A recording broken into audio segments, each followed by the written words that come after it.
Man, we got the full panel here. Yes, What is we good, do. everybody? Welcome back to another episode of Late Night Lime. This is episode number 11. 12. Yes. Could you believe it already? Man, it's going by fast. It's going by We're going fast. to a week. So Yeah. we got everybody here tonight together for the first time of Late Night Lime. How's everybody doing? What up, Dre? How you doing? What's going on? How you doing, brother? I'm chilling, man. Mm-hmm. Cool. Jen, how you feeling? I'm doing good. Thank you. Yeah. Yeah, I like that. Brandon. My boy. Happy to be here as always. I'm back home, more comfortable now. Shoot, it's gonna be a good show. All right. So, what about you, 12? I'm good. You know, everybody was on time. You know, hard work paid off. I'm happy about that. All right, well, we're going to jump into our first conversation. This is just off topic, and Toya wanted me to bring this up to the panel. So we're going to roll with the first clip. Okay. We're going to watch that first. It's the Michael Jordan situation. All right, so here we go. Michael Jordan has a team in NASCAR, and he's like one of the first Black owners. And this weekend, his team won the championship.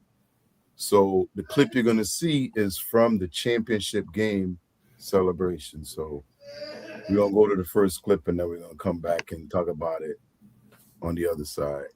All right, here we go. Mm-hmm. Give me 1 second.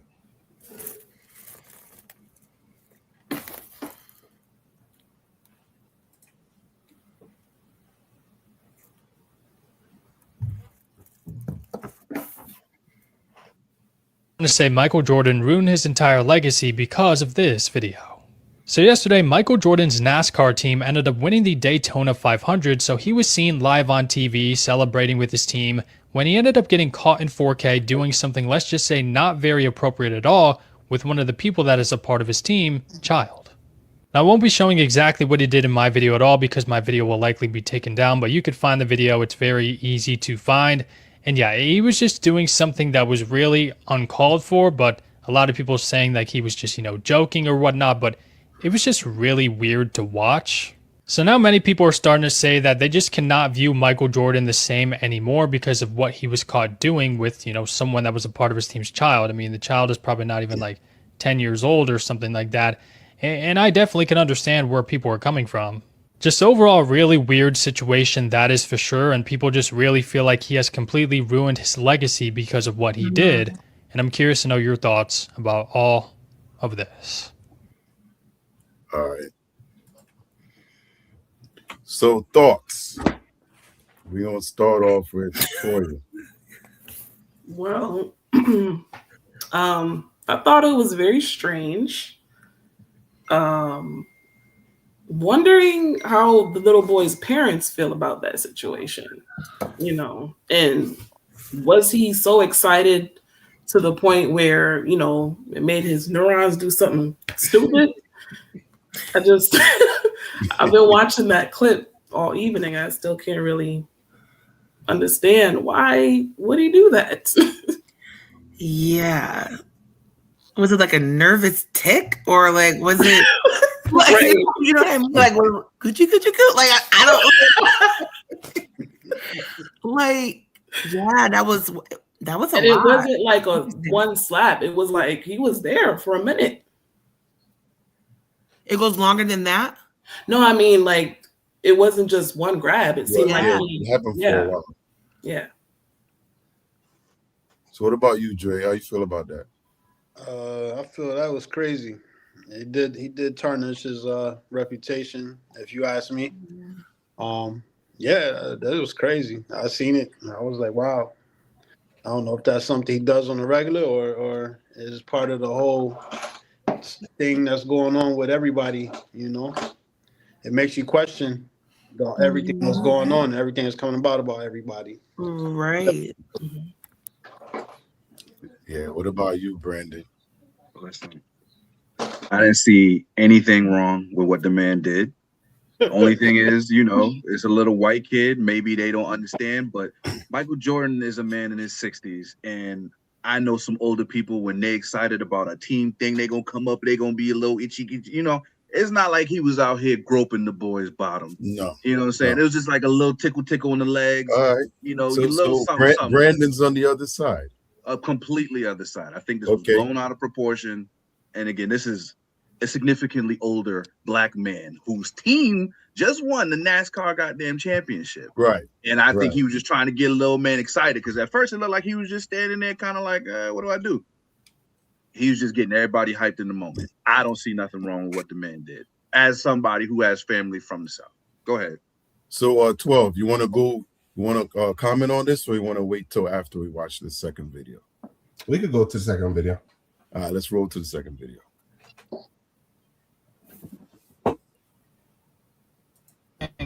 As a society, I mean, we might be coming close to an end.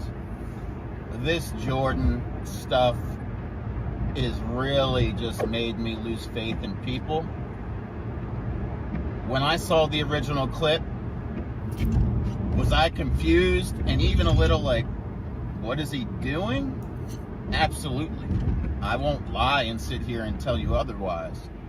But then when you got some context yesterday and a couple people came out and explained the situation, that there was ice that went down the kid's back and he was trying to get it out and pull it out by pinching on the shirt.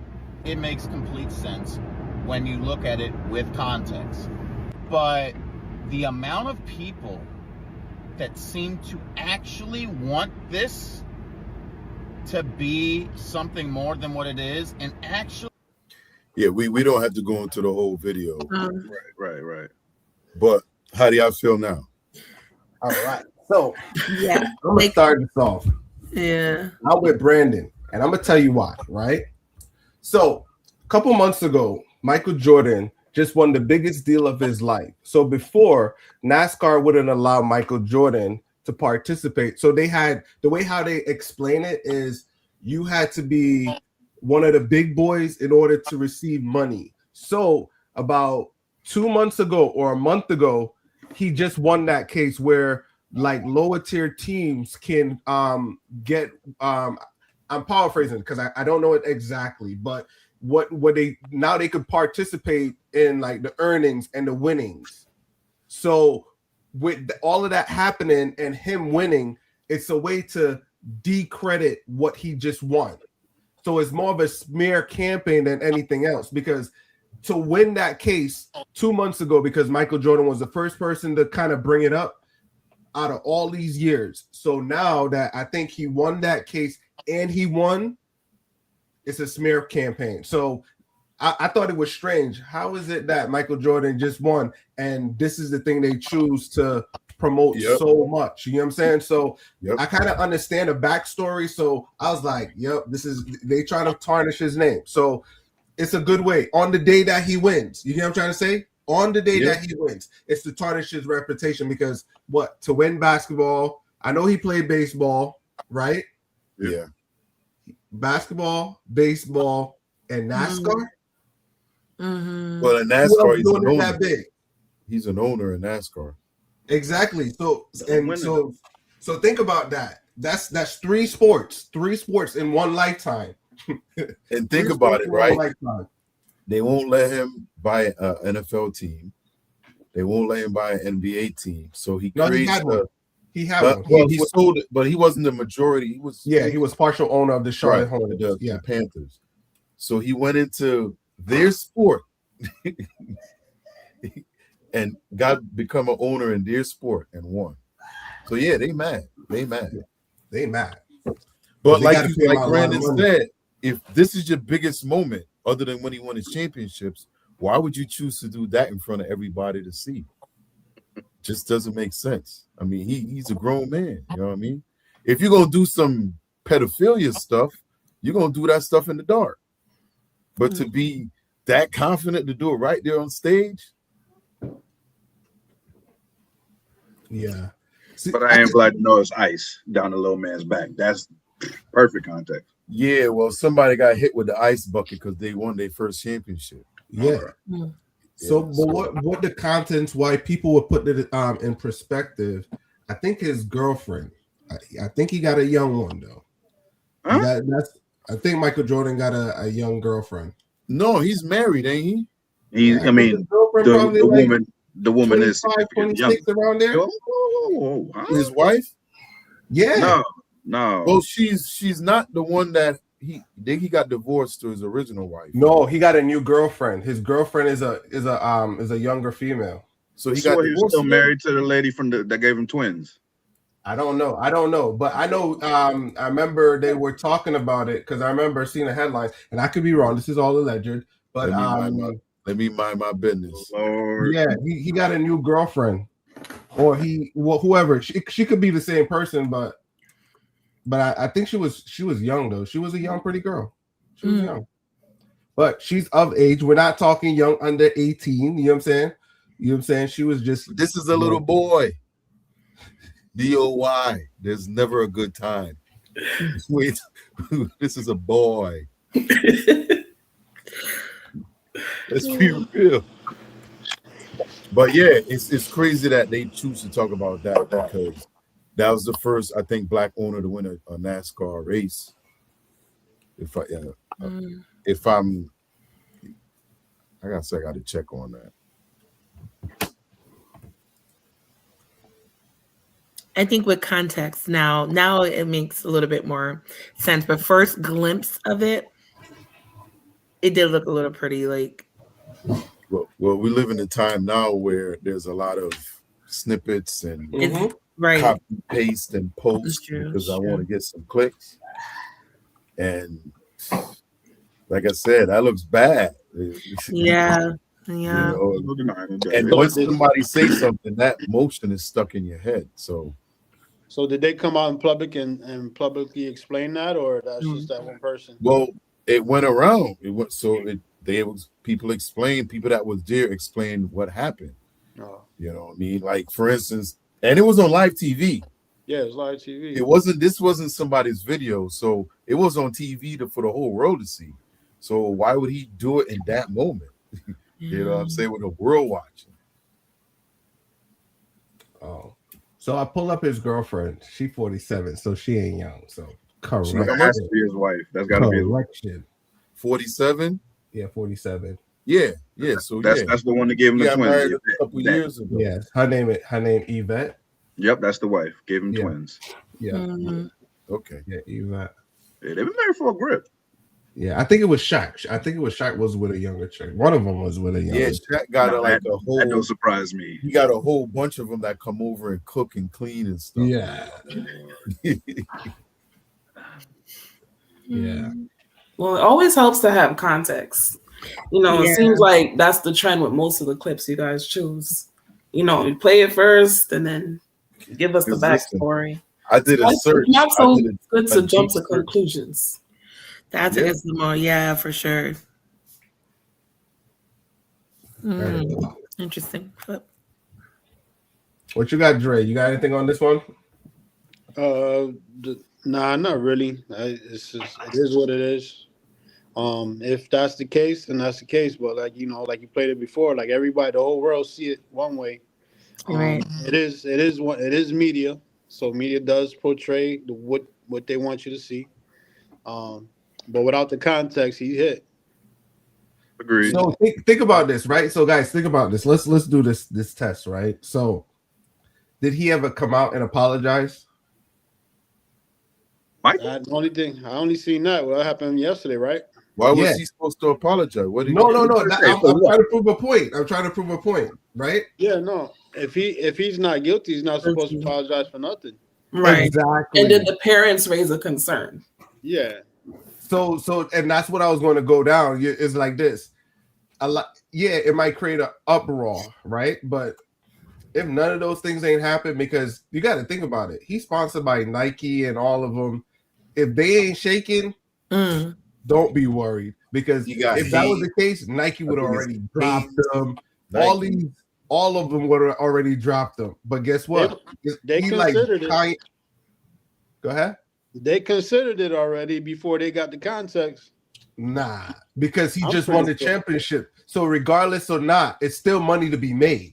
Oh yeah, It's still money to be made. So he a mover. He Yeah. a mover. He ain't a participant. He a mover. NASCAR teams are walking billboards. Yeah. So that's all they he run a on. mover. So if you're trying to cancel him, you're canceling billions.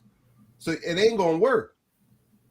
I mean, that's the same thing with Adidas. When Adidas and Kanye, they had to sign him back. After all of that, they had to sign him back. So I don't think they're gonna mess around with Jordan like that. That's something where they got to sit down and, hey, that optics ain't good. Go ahead, put out a press conference. But if none of that ain't take place, I think it's too soon to say all of that because it's only happened yesterday. True, but Nike would have got in front of it already. I seen Nike move on people with less time. Yeah, I mean, I know he's one of their breadwinners, but at the end of the day, it's their show. They run it. I mean, look, they could be investigating right now for all we know. Yeah, they do what they want to do. You know, so I mean, you know, Kanye, he found out. Kanye knew it was their show, so like he did things on purposely, and he let you know that behind the scenes. But you know, it's their show. They do what they want to do, and they portray it how they want to portray it. I think he got stocks in it too. I think he was one of them that got paid in stock. So I could be wrong, but I think he got shares in Nikes and stuff like that. So kind of hard to push him out when he bored. He is their breadwinner. Same as a regular person. His cars are not the same as a regular person. Oh, we got a new person then. They ain't got to worry about him coming out and saying nothing crazy because he's not one of those. So you understand? He's more controllable. Hey, let's welcome Scott to the stage. What's up, Scott? What's up, Scott? Hi, Scotty Yachty. Yo, what up, everybody? What's up? What's good, brother? How you doing? Nice to meet everybody. Glad to be Nice here. to have you on the panel. Hi, friend. What up? Yes. P could catch you up on the discussion. Explain this discussion, what we're talking about there, P. I was present for the whole thing. You was? I didn't see you at the bottom. I'm like, who's that? I was present for the whole thing. So I give you, what's your thoughts on it? Let's throw you in right quick. What's your thoughts on this so far? So when I initially saw the video, you know, being somebody, you know, a black man with kids, you know, I immediately went to like, all right, what could possibly be the reason he's doing this other than some pedophilia shit? Because this man's been on TV in front of the camera. He's been prepped for the media since he was a child. You know what I'm saying? So he knows the etiquette of being on TV. He knows the etiquette of, you know, his mannerisms when speaking to a camera. So like for him to, especially with what's going on in the world today, the whole Epstein and all of this stuff, like that black man know better. And I gave him the benefit of the doubt before I heard about the ICE thing. But when I heard the ICE thing, I said, hello, like, you know what I mean? And I also agree with what the gentleman was saying in the second video, bro. We at a world where now we want to see the worst from people. We would much rather, it's easier for us to you know, comprehend something evil and malicious rather than giving somebody the benefit of the doubt. And it's just horrible where we at now, bro. And they want to tear that black man down, and I agree on that too.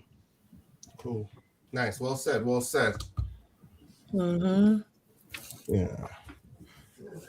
So with that one, any more thoughts on that one?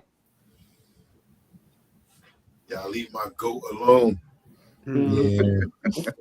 Great topic, Toya. Great topic. Honestly. I had that on the yeah. You see, and this is what I kind of want from you guys too, is like if you got subjects like this, I throw it in there, but I just thought I was overthinking it because I was following the situation all the way back with the NASCAR when he was going to court and all of that, and when they won. So I was like, what if I ask this question and these people don't know what the hell I'm talking about?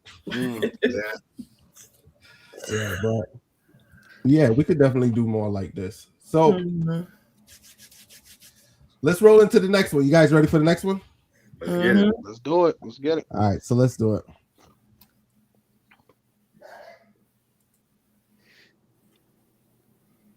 Louisiana's Attorney General says she will immediately open an investigation into what she calls, quote, a disgusting, vulgar, racist image. It was seen on a float in a New Orleans Mardi Gras parade this weekend. It featured 2 black Barbie dolls hanging by beads. The New Orleans mayor called it deeply offensive and unacceptable. The parade organizers apologized for the display, calling it intolerable.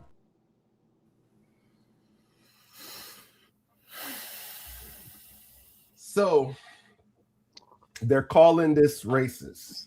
What are your thoughts after seeing this video? Do you think this was racist or they feed it into it? I know what they want me to see, but I didn't see it. I think we might need to take a second look at that. I didn't see any. You didn't see it? I didn't hear the audio. I had to tap the audio. When they I have ran lots of questions. when they ran I out feel of like beats, it says crack on the van. Like I'm It did. It did. like All what? right, so let me replay it. Louisiana's Attorney General says she will immediately open an investigation into what she calls, quote, a disgusting, vulgar, racist image. It was seen on a float in a New Orleans Mardi Gras parade this weekend. It featured 2 black Barbie dolls hanging by beads. The New Orleans mayor called it deeply offensive and unacceptable. The parade organizers apologized for the display, calling it intolerable. So on the beads, there were 2 black dolls Yeah, there tied were to the 2 dolls. beads. So what are your thoughts on that? I'm gonna go with Toya with this one. She seems like she has something very profound to say. I'm just, it's very much a possibility. Because why are there just black Barbies hanging from the beads? Why can't there be mixed races? Yeah. Okay. Why But are they? so I'm gonna push back. So does that imply it's racist because it's a black Barbie? Well, what's the definition of racism? Well, what's yours? You see, one time I read a book about racism. Surprisingly, the book revealed that we're all racist. Yep. So, yeah. I mean, why were the dolls hanging from it anyway? I'm still like confused about that. Is it racist or is it discriminatory? I think it's racist. Hey, And I the say question is, out of all places for them dolls to be hanging, them bees was around the necks of both of those dolls. Yeah. And we talking about Louisiana. Lynchings happen all over this country. But to have an event like Mardi Gras and these bees hang around the neck, and I don't know, but it looked like there was some kind of tape over their mouths, maybe?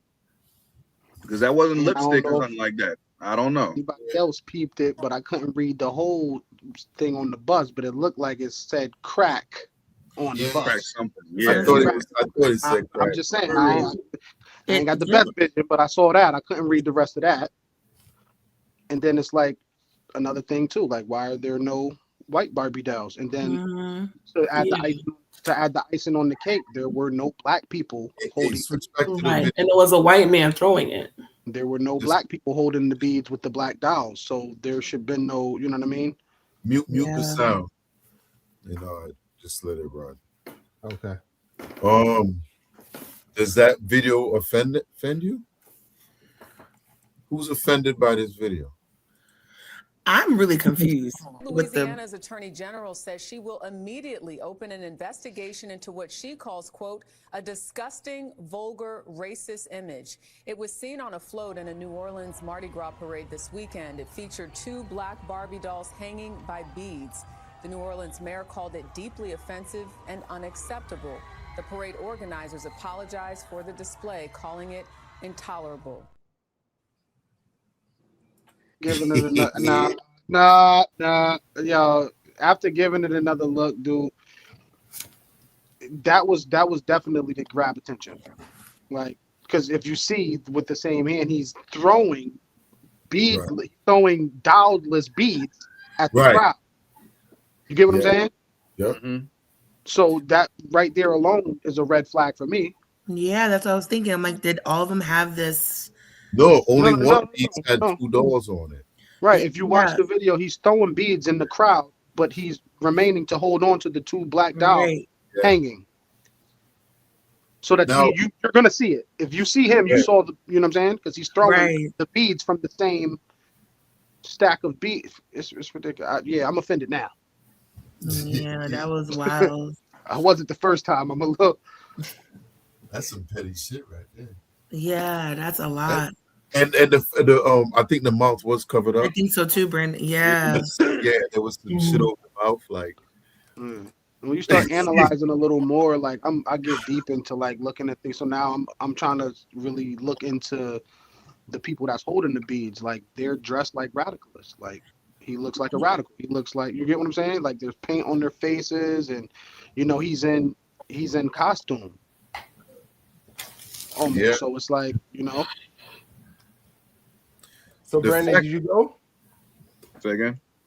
I was saying, what's your thoughts on this one? I mean,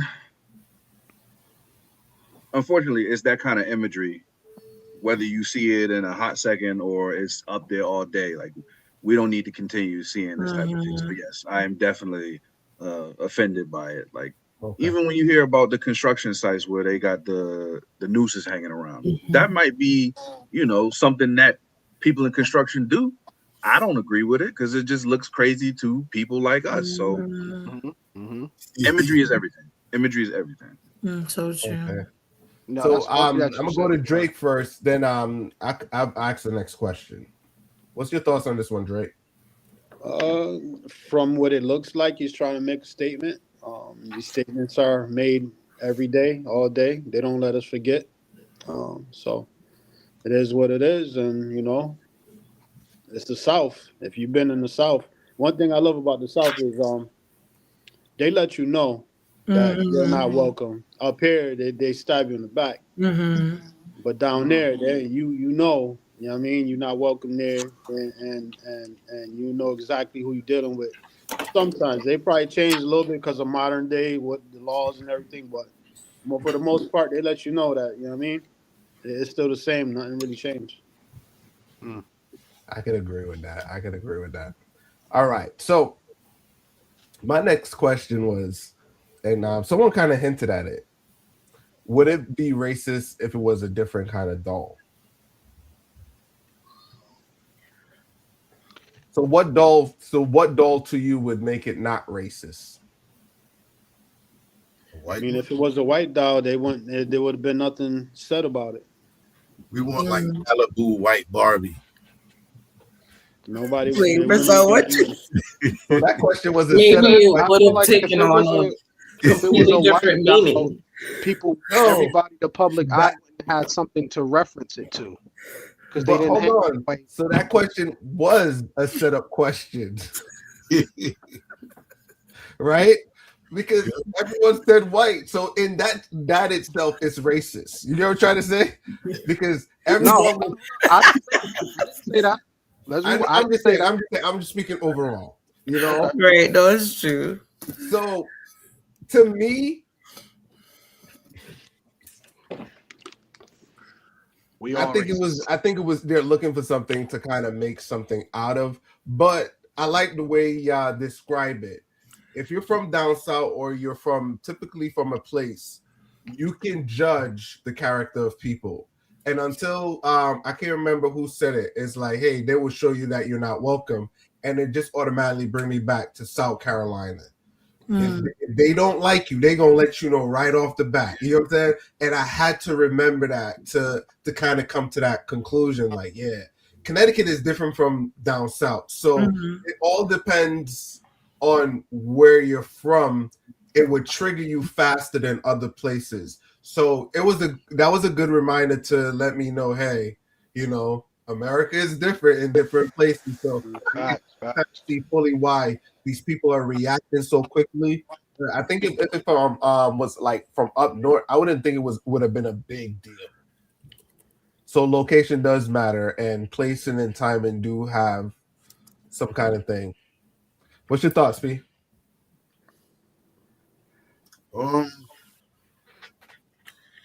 Like I said, the fact that they apologized they came out and apologized, tells me that they knew they did something that was a little suspect.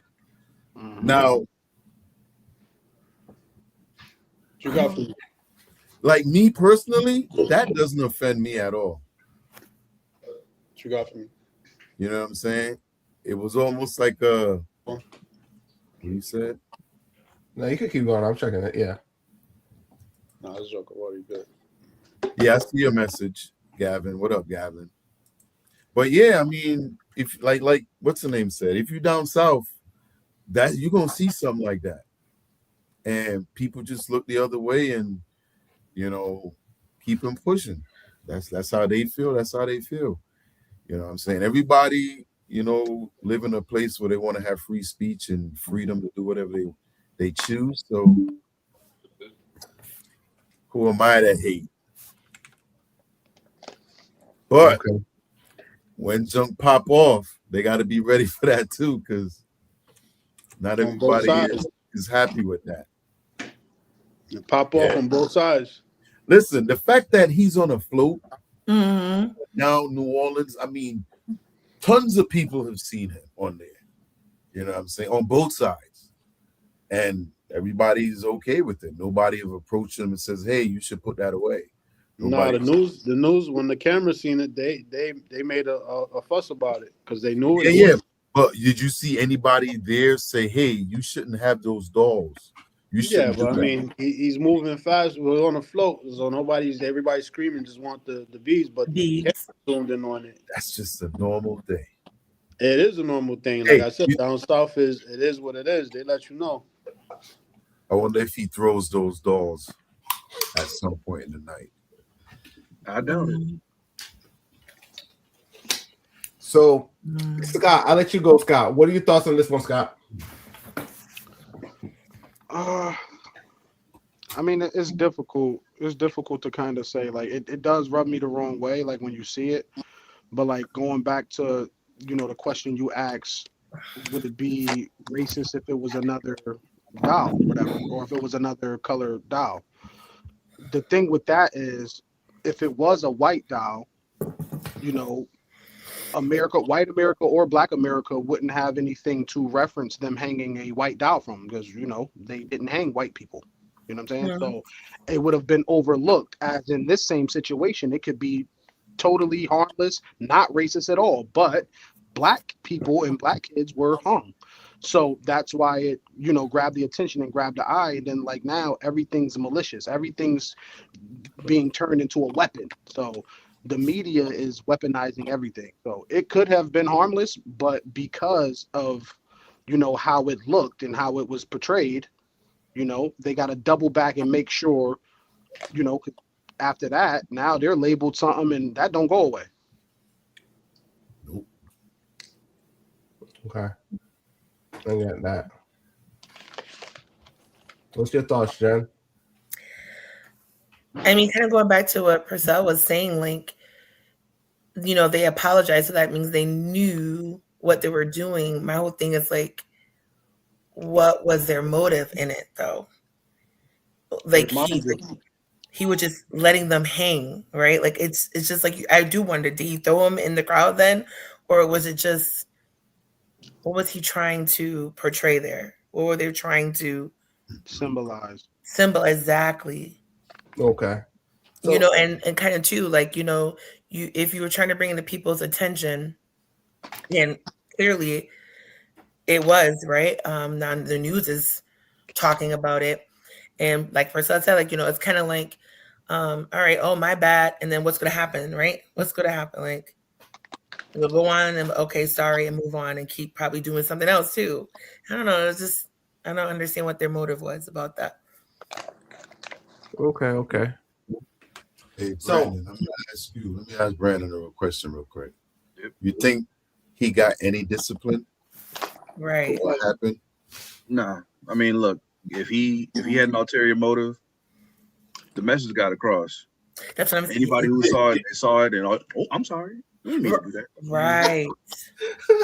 Right. You already did what you was trying to do. Right. All right. So I'm gonna push back, guys. I'm gonna push back. Push back. I'm gonna push back. What? So, what is wrong with someone buying a black doll?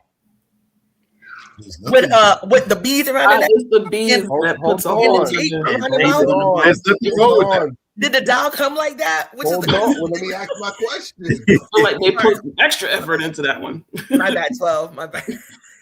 So, is there an issue with someone buying a black doll? No. No.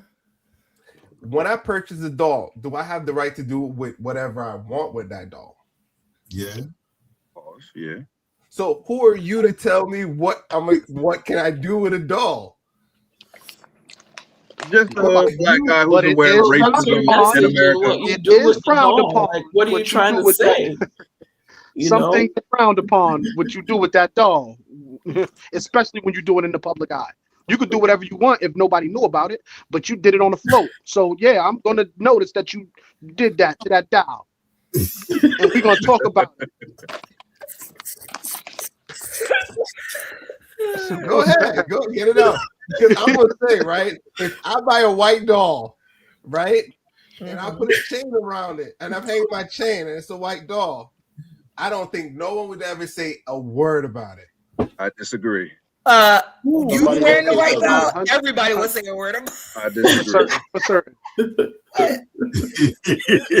It's 12. Here's the thing. You know, Scott has said it. A lot of white people might not be able to reference, you know, a white person hanging. But one of the most famous instances of a white person being lynched was Leo Frank, the Jewish boy that got lynched down south with black people, hung from a tree. They got pictures of him. And that led to the creation of the Jewish Anti-Defamation League. So somebody might see you and think, oh, you're anti-Semitic. Nowadays, you can get called out for pretty much anything. So you want to wear that doll around your neck, somebody might say something to you.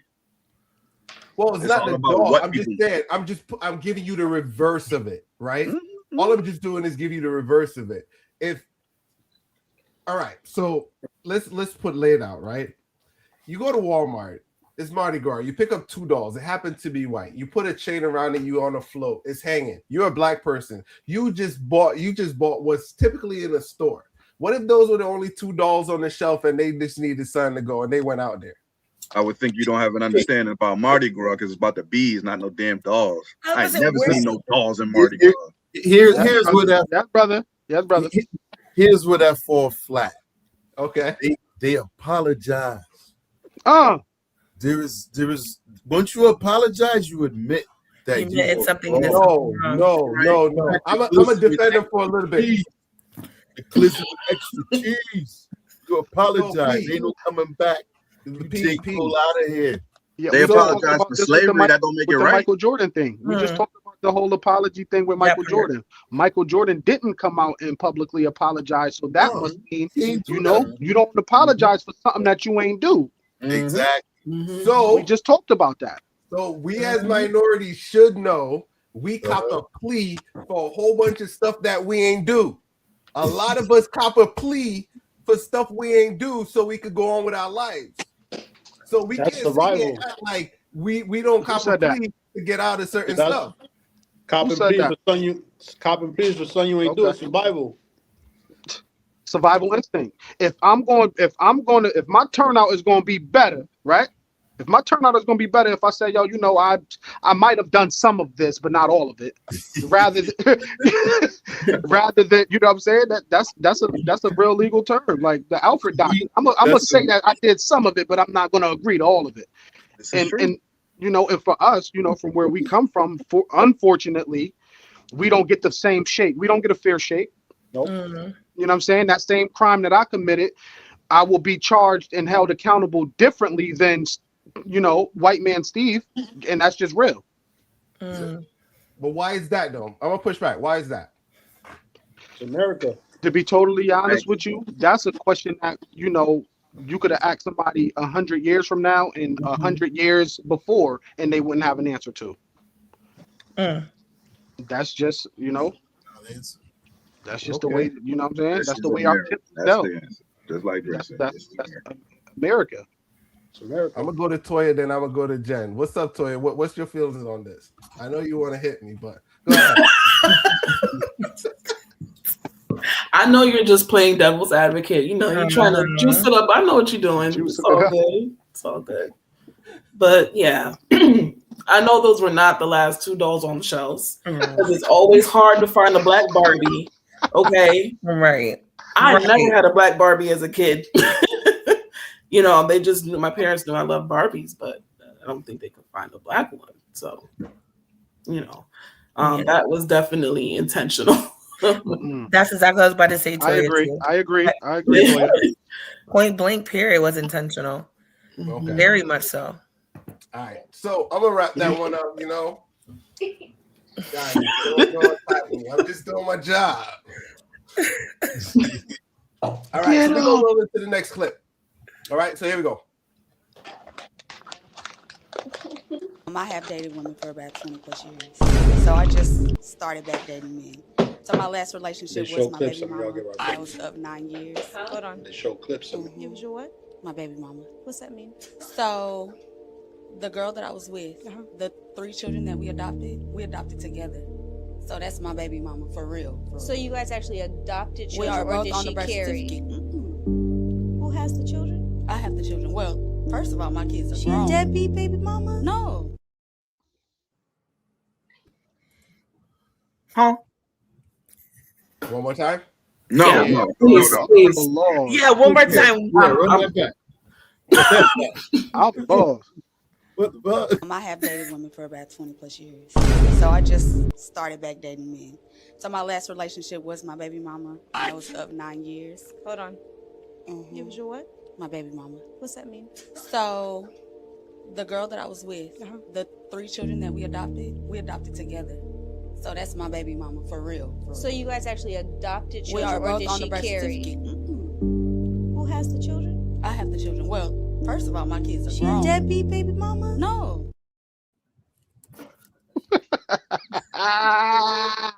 Yes, payback, the motherfucker, ain't it?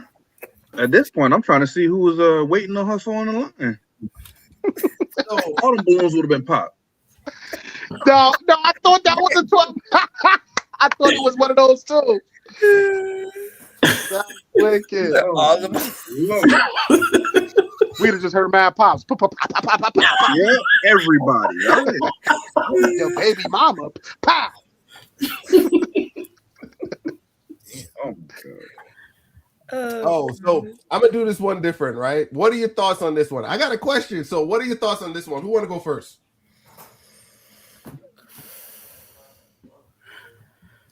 Ladies, take it first, please.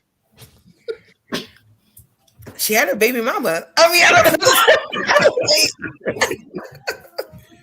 was like, I was like, oh, that's kind of sweet. I mean, they adopted 3 kids who needed a house. You know what Sorry, I muted myself. I thought that was nice. They adopted 3 kids. You know, they had a longevity. That's just me. Sorry, my nephew playing this whole mat in the back.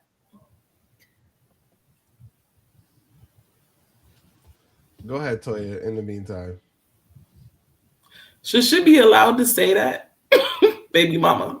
It just That's wild. That put me in for a loop. I had to really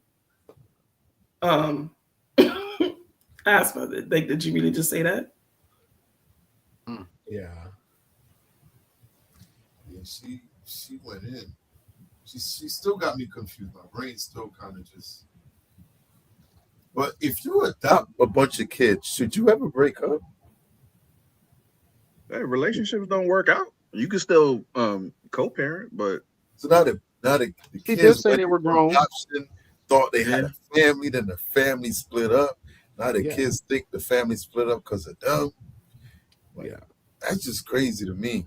When you go to court and you look at the court papers, they have it designed for same parents, and they do it the same way. They split it down the middle. They got to go through litigation to split up the kids the same way. It's just the same. It's the same thing. They got all that worded in there, so it's like the same thing. Who gets what? The kids, all of that is the same. So it's crazy. So my question is, how do you become a baby mama with someone of the same sex? That is my question for the panel. We gonna go with Brandon. He seemed like he got a profound answer. I mean, we can obviously tell who was wearing the pants in that relationship the way she was talking. Mhm. That's I got a baby mama, and I just started dating back with men. You firm in your stance, lady, and you can have it. Because that's just that's that situation you got to explain. Well, I mean, it's not my egg. We just we adopted, huh?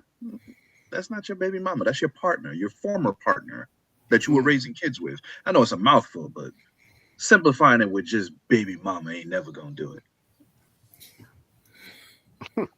Okay. Okay. You know what? When you think about it, right? By her introducing herself that way, she lets you know she have kids that's not biologically hers. So why she didn't say that? Because she wants you to know that the kids ain't got a baby father. It's a baby mama. So you know it's coming with some different energy. Now she's dealing with a man. If he hear I got a baby mama, it's a lot better to palate than say I got 3 baby dads. Oh yeah. I mean, I'm just thinking off the top, like it's the reason why she worded it like that. Yeah, I think too, like for the same reaction that woman had, right? She was like, "Huh? Explain." Yeah. Now it gives her a platform, right, to explain it. Then you're like, "Oh, okay." Well, at least I was. She's trying to illustrate how complex her situation is. Yes, by making kind of humor, kind of thing out of it. Yeah. Like baby mama, like, huh? What? Because if she said I got 3 kids, you're gonna think she had 3 kids with a guy, That's and it's true, 3 kids. You know, what I I'm got saying? 3 adopted kids. Say that. Yeah, she trying to let y'all know she ain't got a lot of miles on it. Like, yeah, that's all. A lot of miles. She looked like she was on a dating show. Yeah, so no, like I got kids, but my baby mama, you know what I'm saying? Like these kids we adopted them together. Like, you know what I'm saying? So it ain't nobody been hitting on this. So if y'all wondering. Nah, player. I'm gonna push back, player. She ain't get real miles. She got plastic miles. Oh God. I.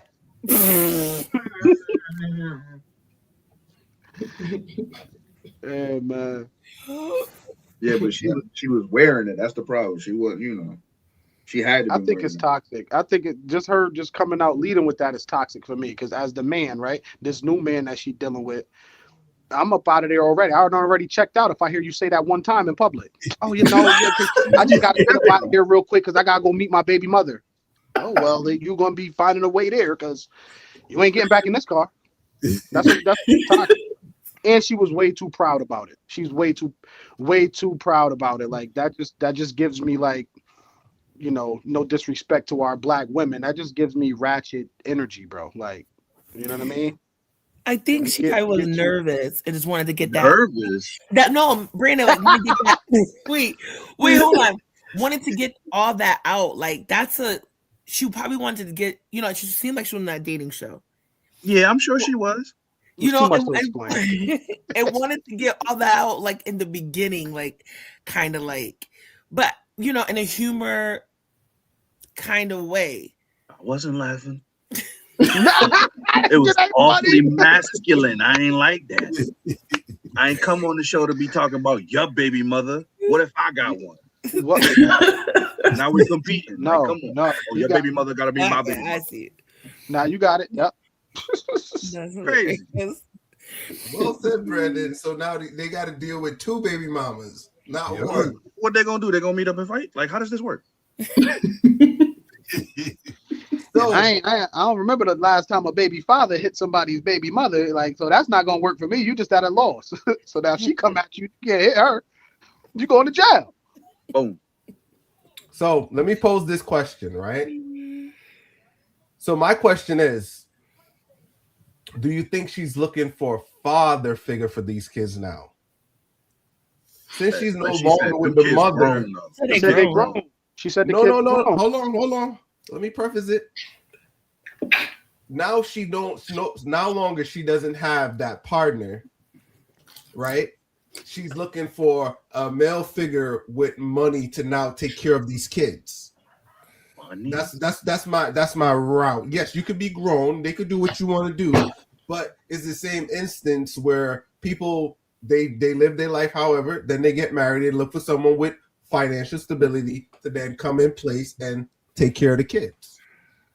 Listen to me. Bad enough. You'd have been raised up with two moms. Now I'm supposed to step in. This completely foreign to you, and I'm supposed to be your your mom's boyfriend. That's weird. That's something you ain't never encountered before. You gonna put that boy? You gonna put them children in therapy?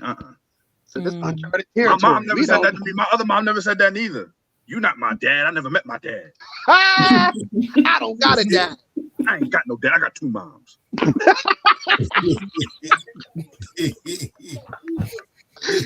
Yo, you ain't lying. Can't do it. Can't do it. Won't do it. I do whatever I want around here. Like, yep, that's why you ain't had no dad, because you got to do what you want. Oh, man. All right. So crazy. I wouldn't ask more questions, but it seemed like yeah. It's good. So, any closing thoughts on this one before I move on? Trauma is a nasty thing. Mm. I ain't raising nobody else's kids with two moms. Hey, DR, you muted.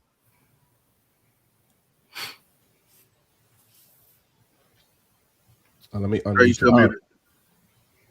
Yeah, I got you. That's right. Yeah, I got you. Yep. I said I feel bad for kids because they living in a state of delusion. You see how delusional it is, and you see how confused we are. Imagine the kids. It's all delusional. Facts.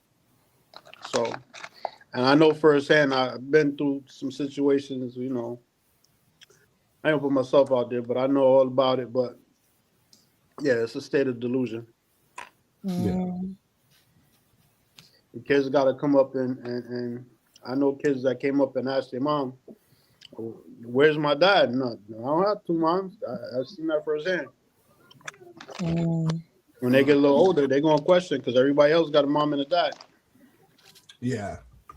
I seen situations like that where they were talking like some kids that grow up in that, as they get older, they just kind of run from that situation because it's 50-50 where some people automatically assume that they're in that lifestyle and it kind of give them the ick automatically, so they try to get as far away from it, or some of them just kind of adopt that lifestyle. But yeah, it's a crazy thing, you know. They say as they hit like 18 or whatever, they're gone. They're gone. Yeah. But you guys had some good feedback on that one. I kind of like that one. I was going to add a clip to this, but I didn't want to push it too far. I ain't going to push it too far, but we'll leave that one there. So let's roll into the next clip.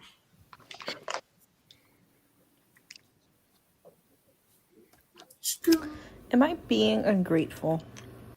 Yesterday was Valentine's Day, right? I'm a stay-at-home mom. I barely have any money for myself, aside from like some extra spare change that I just kind of save. I went to Dollar Tree and got my husband 3 balloons, a card to write a handwritten note in it, a chocolate candy that I remembered he said he really liked, and a pack of gum because he likes to chew gum.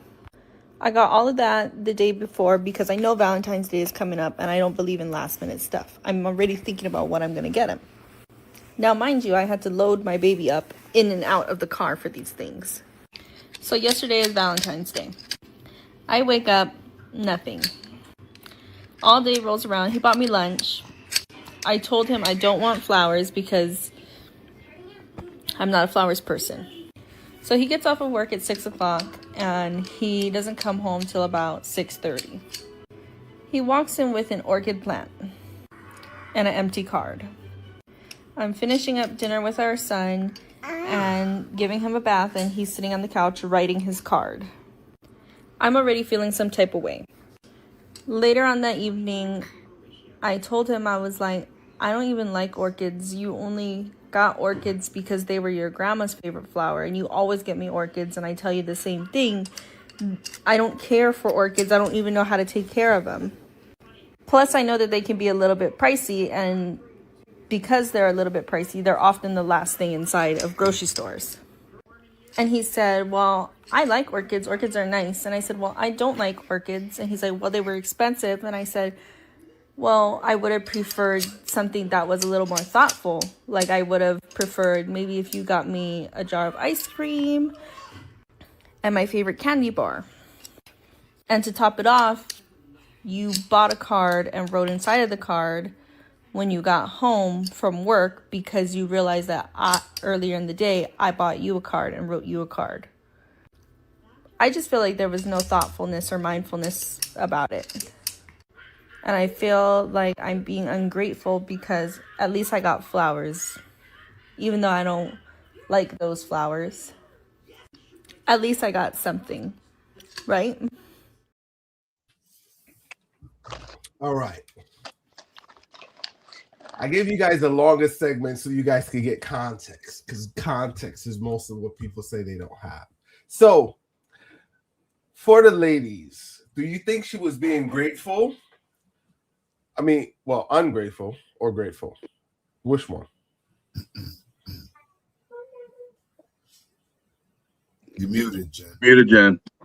Sorry, the video was thank you. In and out for me. So I didn't get the whole beginning part of that. Okay. So I can't I'll really... let Toya go first and then I explain it. Thank you. You muted, Toya. Oh, you muted. So I'm trying not to digress here. I'm gonna stick to your question. Was she being grateful or ungrateful?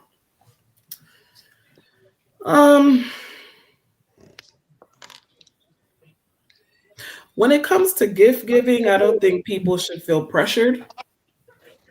I think when you're giving a gift, it should be intentional. If you're just gonna go out there and get her something because your grandmother liked orchids and she don't even like them, why give it? You know. But then in another sense, a lot of people didn't get anything for Valentine's Day. So, you know, I could kind of see from both sides.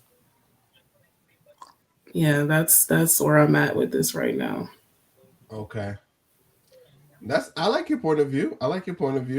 Thank you. You know, Mr. Knight, we're coming to you. What's your thoughts? She's an ungrateful heathen.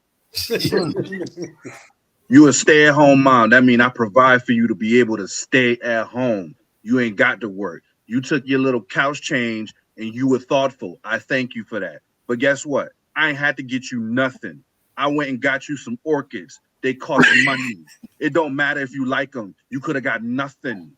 Oh, I wrote in the card and you saw me write in the card. I got you a card. I didn't have to get you nothing. She ungrateful.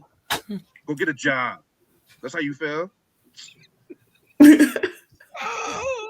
We deal with so much. And yes, sometimes I acknowledge like I am not the most thoughtful person when I'm doing stuff. But the fact that I'm trying to do something, yeah, you're going to nitpick about oh, I don't like orchids. Well, goddamn it, I'm trying to rush out and get you something. And if I got nothing, it'd be worse off. Get out of here. And I'm going to be completely honest with you. I ain't get my wife nothing for Valentine's Day, okay? And she's fine with it.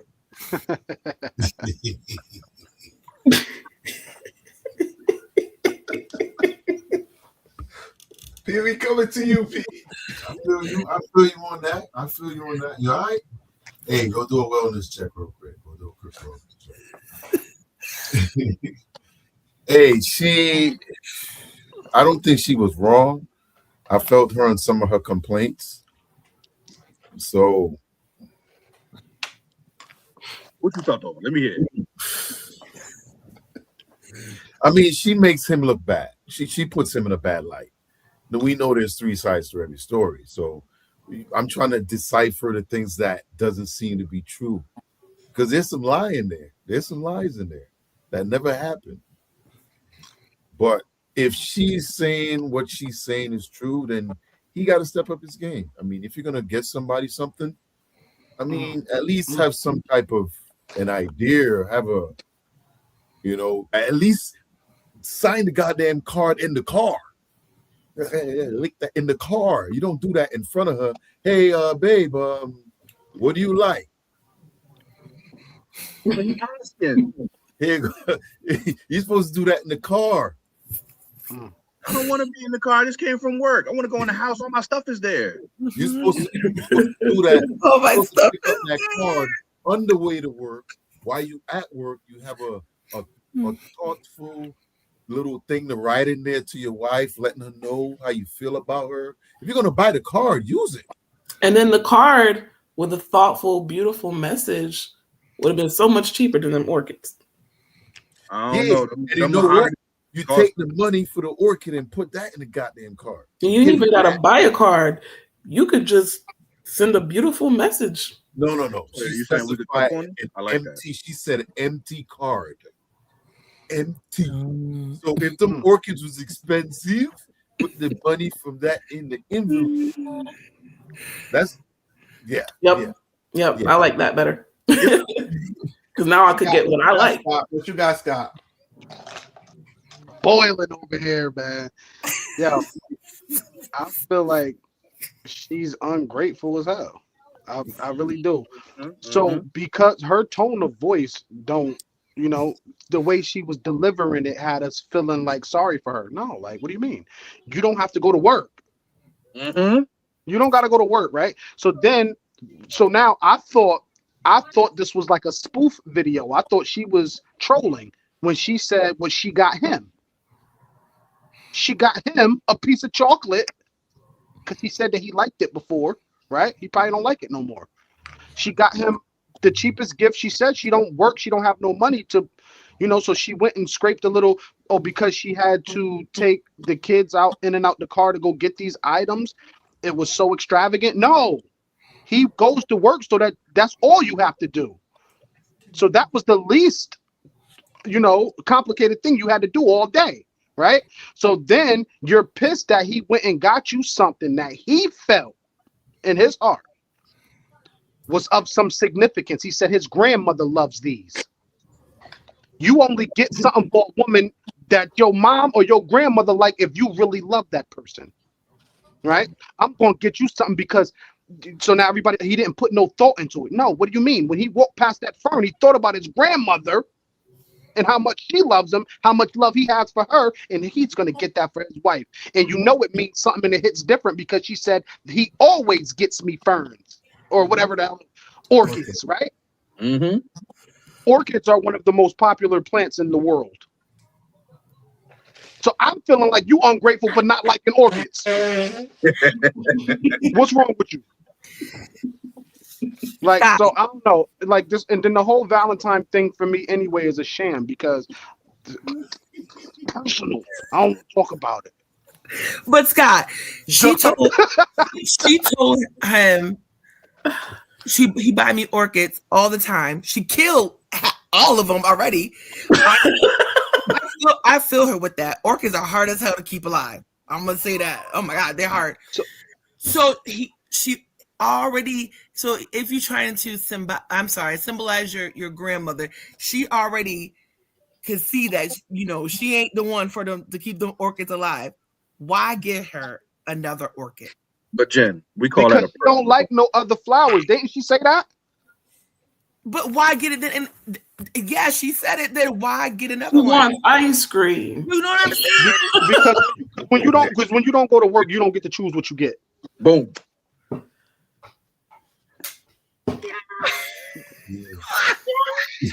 Hello. But why is she not working?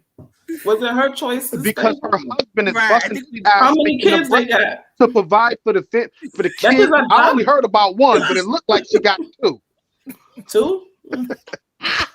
Gavin, thanks for tuning in. No, I don't know. We'll see you Thursday. Night, Gavin. Good night. All right, Gavin. Gosh. Nah, I just that whole thing. So she came off reeling us in because she was so soft spoken, and before she told us anything, I felt bad for her. before she said anything, because her tone and her. So that's how she reeled you in. And then when she explained everything, you did the same thing to him that he did. The same thing that you complaining about is what you got him. And he go to work. That's what she said. She said, copy. Same thing she got him. Your mic low, P. It just cut out. Your mic was low. Huh? Your Yeah, mic it's better now, P. your mic was low. It's back up? Yeah. It's back up. All right. If you can't take I'm scared to ask the next question. You're always killing it. Listen, that's practice. He gets you another one. Keep this one alive. You ain't doing something right. Keep the next one alive. How much you love me anyway? You keep letting them die, and I keep buying them. Boom. And you know my grandmother loved these plants. That's right. Yo. I'm scared to ask my next So then question. the question is, are the orchids for her or for Thank him? you for It's for both of them. That's why it's for both of them. They That's make the not house look nice. wait, it's for both of them. It's for both of them. Wasn't he giving her the gift? He giving her the gift, and she got to prove her love by number one, accepting it, being gracious. Number two, keeping that orchid alive. Show me you a woman worthy of my love, like my grandmother was. But over and over again, she gonna go insane. Right. Huh? Would it have helped? Would it have helped the ladies if y'all heard this man's testimony? We ain't hear what he said about his gift. Bro. She keep getting him that same chocolate that he don't really like, but he tells her that because he loves her. Wait, I must have missed that part. She got him chocolate that he don't like.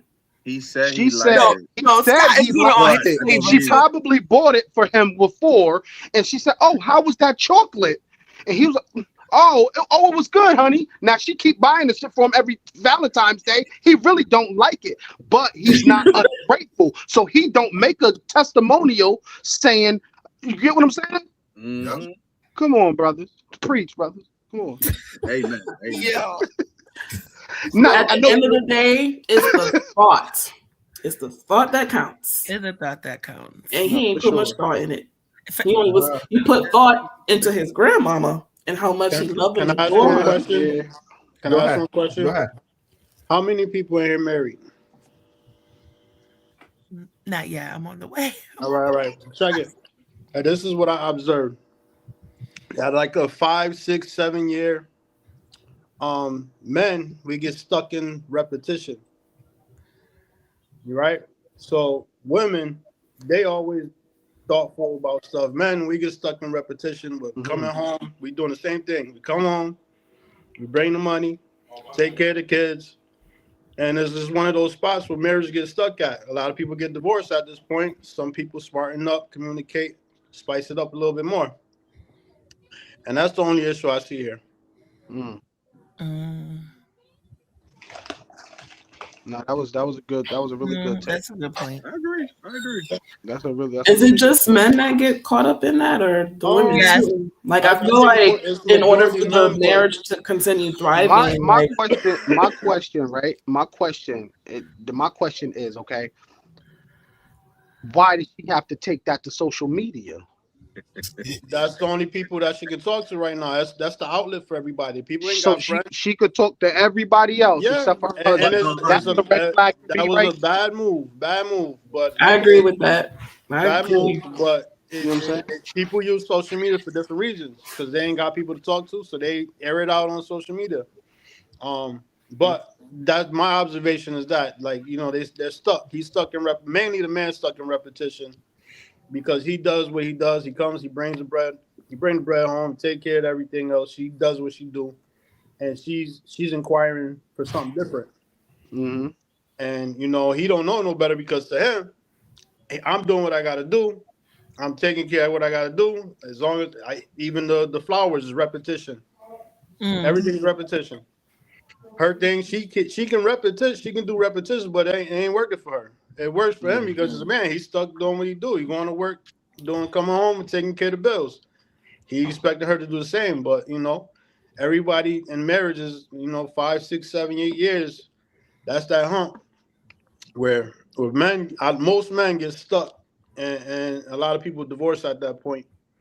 And you know, the smart ones get therapy, or they realize it before it's too late. Somebody step out somewhere.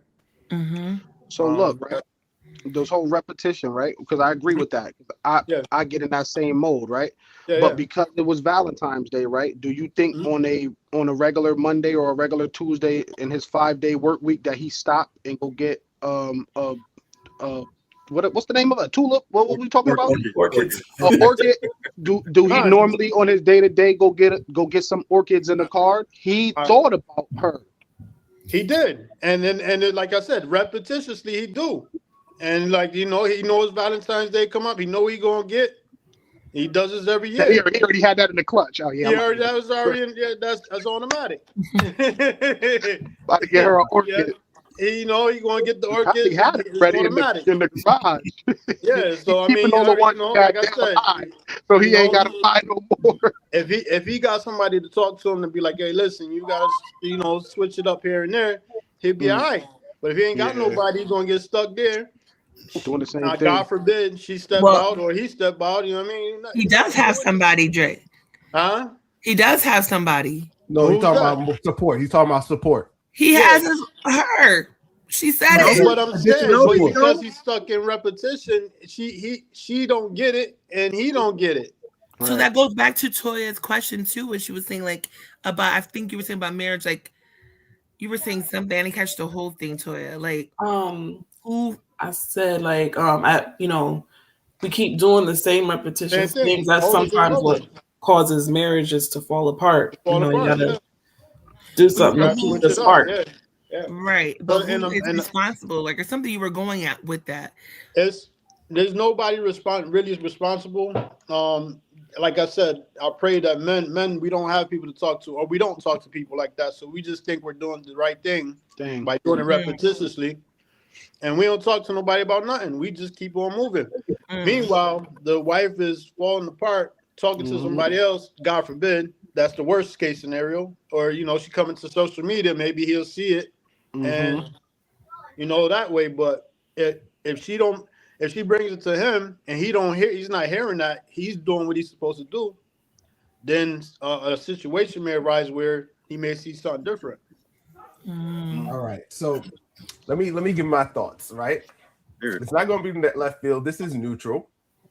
So first, I think orchids are easy to maintain. My wife has them. She has about an orchid. She has almost like 7 to 8 years. They're all upstairs. They bloom orchids bloom like once every 3 years. That's to tell you how much I learn about orchids. So my wife, she saves them. She put ice. You just one little ice. Probably you're not supposed to water them all the time. That's where people go wrong. So that's to tell you how much I love. My wife loves orchids. So they're easy to maintain. Just like 1 to 2 ice a week. That's it. So, and they'll bloom, grow. But if I was to buy that for my wife, magic happening. So the gift is a good gift. I'm trying to say it's a good gift, right? That's all I'm trying to say. It's a good gift. But where I would push back on the gift of him buying it, he's not buying it for her. He's buying it for his grandmother. You got to remember, if I'm going to be laying down with you and you telling me, oh, I'm buying this because my grandfather liked this, I'm like, nah, play it. I don't want it, because the sentiment is your love for your family, not a love for someone you're in love with. So the gift doesn't align. You get what I'm trying to say? I can agree with you. You say you're buying the gift for both of us, right? I like that one. But is the intent? Well, I know your grandmother like it. Don't buy it for me. Buy something else. Buy tulips for me. Go by the side of the street. Go ahead. When he first did it, how did she accept it? If she accepted it and thought it was nice of him, in the beginning, and he keeps doing it, and she didn't. Now she's rebuking it. He's like I said, he's stuck in repetition. Maybe he thinks she still likes it. It is on her. But she knows he's buying it for his grandmother. What if his grandmother has passed away? But she received it. So if she received it in the beginning, why would he change? Because he probably told her it's for his grandmother, and she's trying to be a good lady to console him. That's what I'm saying.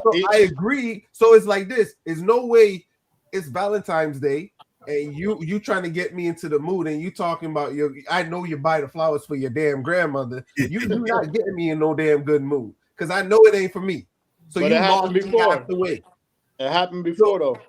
So, and I agree with that. What the statement is true, but I'm just speaking to the next thing that could also be true because it's Valentine's Day, and it's more for lovers. So you want to make sure it's down the line. You know what I'm saying? But I do think that she kind of got him some stuff. I think she was digging into it too much with the card. But overall, I don't think if he got her the flowers, I think it would have been an even split. But yeah, the flowers threw me off. Even though I think they're excellent plants to give someone because they're special, you know. Well, look, let me go ahead. I was going to say, if somebody tells you they don't like something, like why would you keep buying it for them? Because you ain't got no job. But that also tells you that she probably take what I give you. That she don't like him. You get what I'm saying? So Say she that got. again? I said it probably goes to show that she didn't really tell him that. She's probably telling us, telling others she don't like social media because she got on social media. She could say whatever she wants to us, but she probably never told this man. So now this poor man is going to work full time when you don't have to, taking care of the house, taking care of the bills, and then go find some time after work to get you a present that you never told me that you don't like for real. Come on, man. I think that's. I'm gonna push back. I think that's on him. I'm signing them papers. I'm pushing back. That's on him. If you don't know your damn girl, somebody else gonna find out.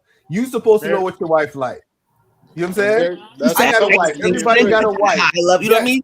Yeah. Man, listen, my wife got a firm way of telling me that she don't like something that's gonna stick in my brain and be like, you know what? I ain't never buying exactly. that. But she ain't do that. She ain't do that. Because you know not to give her stuff she don't like. That's the thing. Out of all the plants he could buy in the world, he buys the one that she said she don't like. And even if she didn't say it, the orchid, she said she didn't even know how to. I'm pretty sure he saw all the dead ones. So something must have clicked to him. Like maybe I should have bought her that. Again, so that just means she's a poor. I ain't gonna say poor. She can't take care of. That's a personal problem. If you can't take care of a plant, there's a whole lot more you can't do. She also said, like, I don't like flowers. I'm not a flower person. True. So it wasn't just about the whole orchid thing. I think it's making us dig deeper into something personal because he said it's about his grandmother. Now we done took this and made this, you know what I'm saying? Mm-hmm. Made this something deeper than what it is.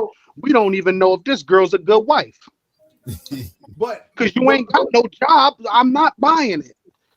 All right, but surface level. All right, I gotta word it better. Because the issue that we're facing is if she knows if you know something is not for you and it's for someone else, why would you receive it? And that's where it lies. You know what I'm saying? So she's probably, you can see she do have that good ability to say, all right, I can see it's not for me, but I'm gonna accept it because it's the thought that counts. But think about it, after a while, that's gonna get annoying. Yeah. No, I could agree with that. You can't get I could agree. I could agree more with that. Chocolate from the dollar store. Take what I give you. Hold on, I got a lot to push back on, guys. I'm defending the ladies a little bit tonight. I'm gonna push back a little. So, if you're trying to get her in the mood for the night, that's a wrong way to go about it. What? Honey, I came home. I done had a long day at work. I'm ready. What's up? So you won't buy those flowers. You gonna get her something to. I got you some more orchids because you killed the last one. Let's do it again. Preach. I'm feeling tired tonight. You doing all the work. Stop playing. No. All right, I'm gonna let that one go. All right, we I will say this. Whoever you got, Love them every day of the year. One day, when they tell you you're supposed to do something, don't mean you got to. I agree. Love your spouse every day of the year. Yeah, I like that. So that's the closer right there. That's the closer. We close it on that, right? So let's move on to the next clip.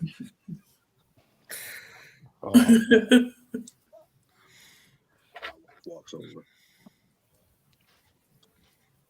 So I'm divorced. I got married when I was 26. I lived with him for 5 years. Okay. He ghosted me. What? In the marriage? I went to coffee and I got a text that said, "Hey Mac, I don't wish to continue this marriage. I wish you the best. I'm going off the grid." What? And by the time I got home, him and all of his stuff was gone. And he didn't speak to me for 2 years. For no reason. So go ahead and rip up those cards. We gotta focus on Yo, what? What the hell is happening? He was doing a Christian movie in North Carolina. And this is when things were like, the wheels were coming off. He wouldn't let me visit. He gets home. I look at his messages and he deleted his whole text thread with his female co-star. On a Christian film. Come to find out, he was trying to go down on her the whole time that What we a were filming specific together. fucking thing. Yeah, that's so Not even trying to fuck. She wouldn't fuck him, so it was like, well, can I at least go down on you? That is the most. Oh my god! You muted 12. Muted. So I ended there because they was going to go into a little bit more stuff. It's not too much, but did y'all get that clip? Mm-hmm. Yeah. So if you're in a marriage and you get ghosted, is it ghosted? No, she said the wheels was coming off. You knew this relationship was headed in the wrong direction. Okay. What did she do to try and fix it besides going through my goddamn phone? Said she didn't do nothing. Boom. So you deserve that breakup through the text. She ain't do nothing. But it's a marriage though. Okay. She said she ain't do nothing. She don't know She why. went through my phone though. Why are you going through my phone? What's wrong with your wife going through your phone? I'm It's my pushing back. phone. It's my phone. It's not her phone. It's my phone. But it's no. So when you get married, it's no longer you alone. It's you're one. Whoa. Well, why did she feel like she had to go through the phone? There's a thing called his and hers. Bingo. Toya, you're on their side? Why not? My money is my money. Her money is her No, money. the thing is, like, I'm just saying, like, if a woman feels like she's got to go through the phone, no, something wrong. Then just done it right. That's all. Just it don't. No, you let if him go. You have to. If you get the thought that you know what, I don't trust this dude. Something's up. Something's fishy. From the time you get that intuition, why do you have to like go through all that?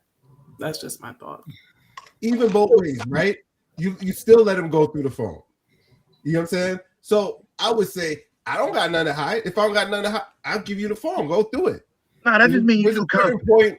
They There's a could certain delete point in a stuff. relationship where certain things like doesn't matter. You know what I'm trying to say? Certain things doesn't matter. I agree with you. It's your phone. You know what I'm saying? My wife don't go through my phone, but my wife could take my phone and go for a whole week. You know what I'm trying to say? So it ain't a big deal. So in my case, I know it's not a big deal. So I don't think the phone is the issue. You know what I'm trying to say? If you're in a committed relationship and you're married, I don't think the phone is the issue. Unless you got something to hide. I like my privacy.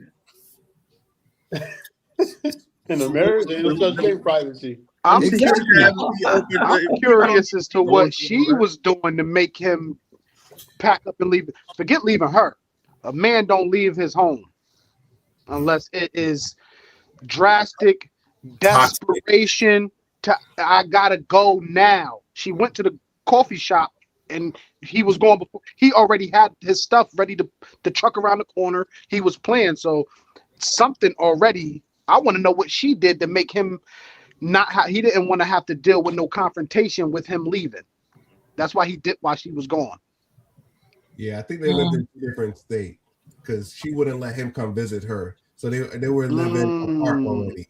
So I think when she went to the coffee store, he kind of dipped in probably her place or their place, took his belongings and bounced.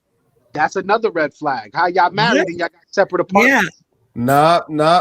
I could push back. They got a lot of millionaires.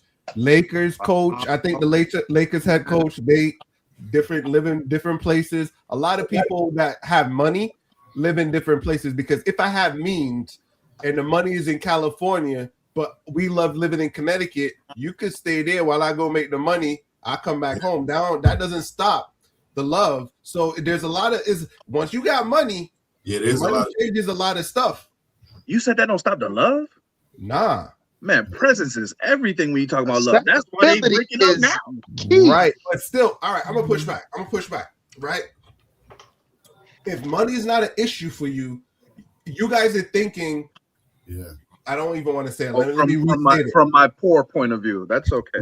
I'll be in the house with my wife, okay? So we can make it work. So, but once you have money, right? Once you have money, that doesn't stop you because you could get on the next plane flight and go there. Plane, they got choppers, they got exactly. So it's like we got money on transportation. Y'all killing me right now. But if that's their lifestyle, private jets.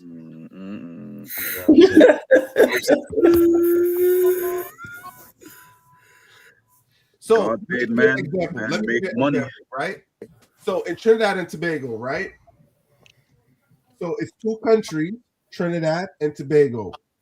Every day, people get up and get on a plane and go to a different country to work, and when they're done, they come back home. They got to fly on a plane every day. Granted, it's a 20-minute flight, right? Even in New York, people get on the ferry and they get on the ferry, leave that and go to a different place and come back. So the concept is similar. I'm just trying to prime your mind to see it. But you leave one country, go to work, and when you're done, you come back home. Oh no, I'm 15 minutes away from you in another country. What am I going to do? I'm going to go down on my co-star. Oh no. That 15 minutes, you can't, if you miss that plane, you can't get back. If you can't get on like, let's say you missed that last flight, you can't, bruh, you got to wait. Honey, I missed my flight. I can see you from the other country, but I can't get to you. I don't know what I'm going to do. We're going to be all right. Bro, we're going to be all right. Now, a different state. Come on, that's different. No, it's easier to travel to a different state than to fly. So, all right, I get what you're saying, but let's keep it normal, right? Living separately or apart. Granted, I do agree these people need to spend time. I'm not talking about like extended time where it's like they're not seeing each other, right? Mm-hmm. Does that affect the relationship? Yes. Hell yeah. Marriage, yeah, for sure. Yes. Yeah. So how do millionaires stay married for so long? They're millions. They're afraid of the divorce. It's cheaper to keep her. Because you pretty much said it. Your money makes you comfortable. Right. So now you know how many people are in uncomfortable situations and got to deal with it because it would make them more compromised, separating or whatever the case may be. So now it is easier for me to go about my business and live my life and go about all these things and not think about you because I'm fucking my co-star, excuse my language, because we got money. But it also goes to show that this was probably financial gain. It was probably a transactional thing. Y'all don't live together, right? Y'all been together for 5 years, but don't live together. Y'all separated and he didn't talk to you for almost half the time that y'all been together. So y'all were not really lovers, friends, confidants. If I could just disappear right now and not talk to you for a couple years, I never liked you. Okay. Good point. Okay. So that whole relationship, like we said, it could have been about money. They rich. People do the craziest thing for some money now. Yeah. Agreed. That's true. What was the whole thing about the Christians? Oh, it's a Christian movie he was making. Yo, I forgot about that. Yo, that is wicked. Yeah. Other than that, the co-star was in the Christian movie. They all were in the Christian movie. Yeah. Mm-hmm. Nah, I heard she was a godly woman though. Yes. Hey, we all fall short of the glory of God. He'll be all right. Yeah. But all right, let's roll into the next one. I got more questions, but we good. I ain't gonna fight y'all down the whole night.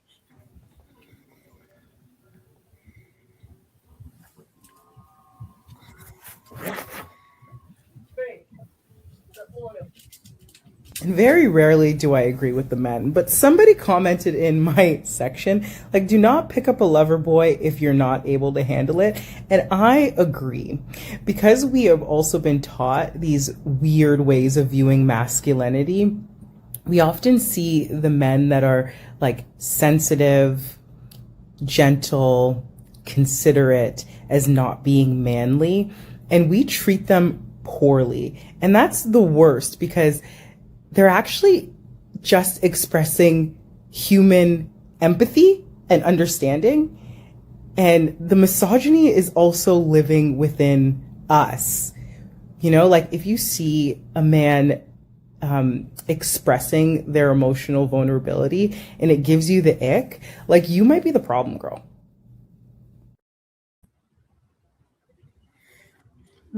So who want to take this one? Or you guys want me to pose a question? So we silent on this. So I'm gonna pose the question. Yeah, Shoot 12. All right. So she started talking about lover boys, right? I was about to go on my feelings, but I gotta pose the question. So as you get older, should you choose a lover or should you choose a lover boys? That was her first question. Then after she went into masculinity a little bit, right? So let's start with the first one. When you're dating, should you choose a lover boy or stay away from a lover boy? And I'm guessing this is after a marriage or something like that. What's considered a lover boy? Right. I'm asking y'all. I don't know what's a lover boy. Well, all right. So the context is the way how she explained it is a lover boy is someone that is kind, like in tune with his feelings. That's what. Yeah. Emotions and yeah. I don't see nothing. Nice guy. No, so a lover boy is not necessarily like a ladies' man. Right. And that's why I got confused when I heard the nice guy she's talking about. Yo, you know why?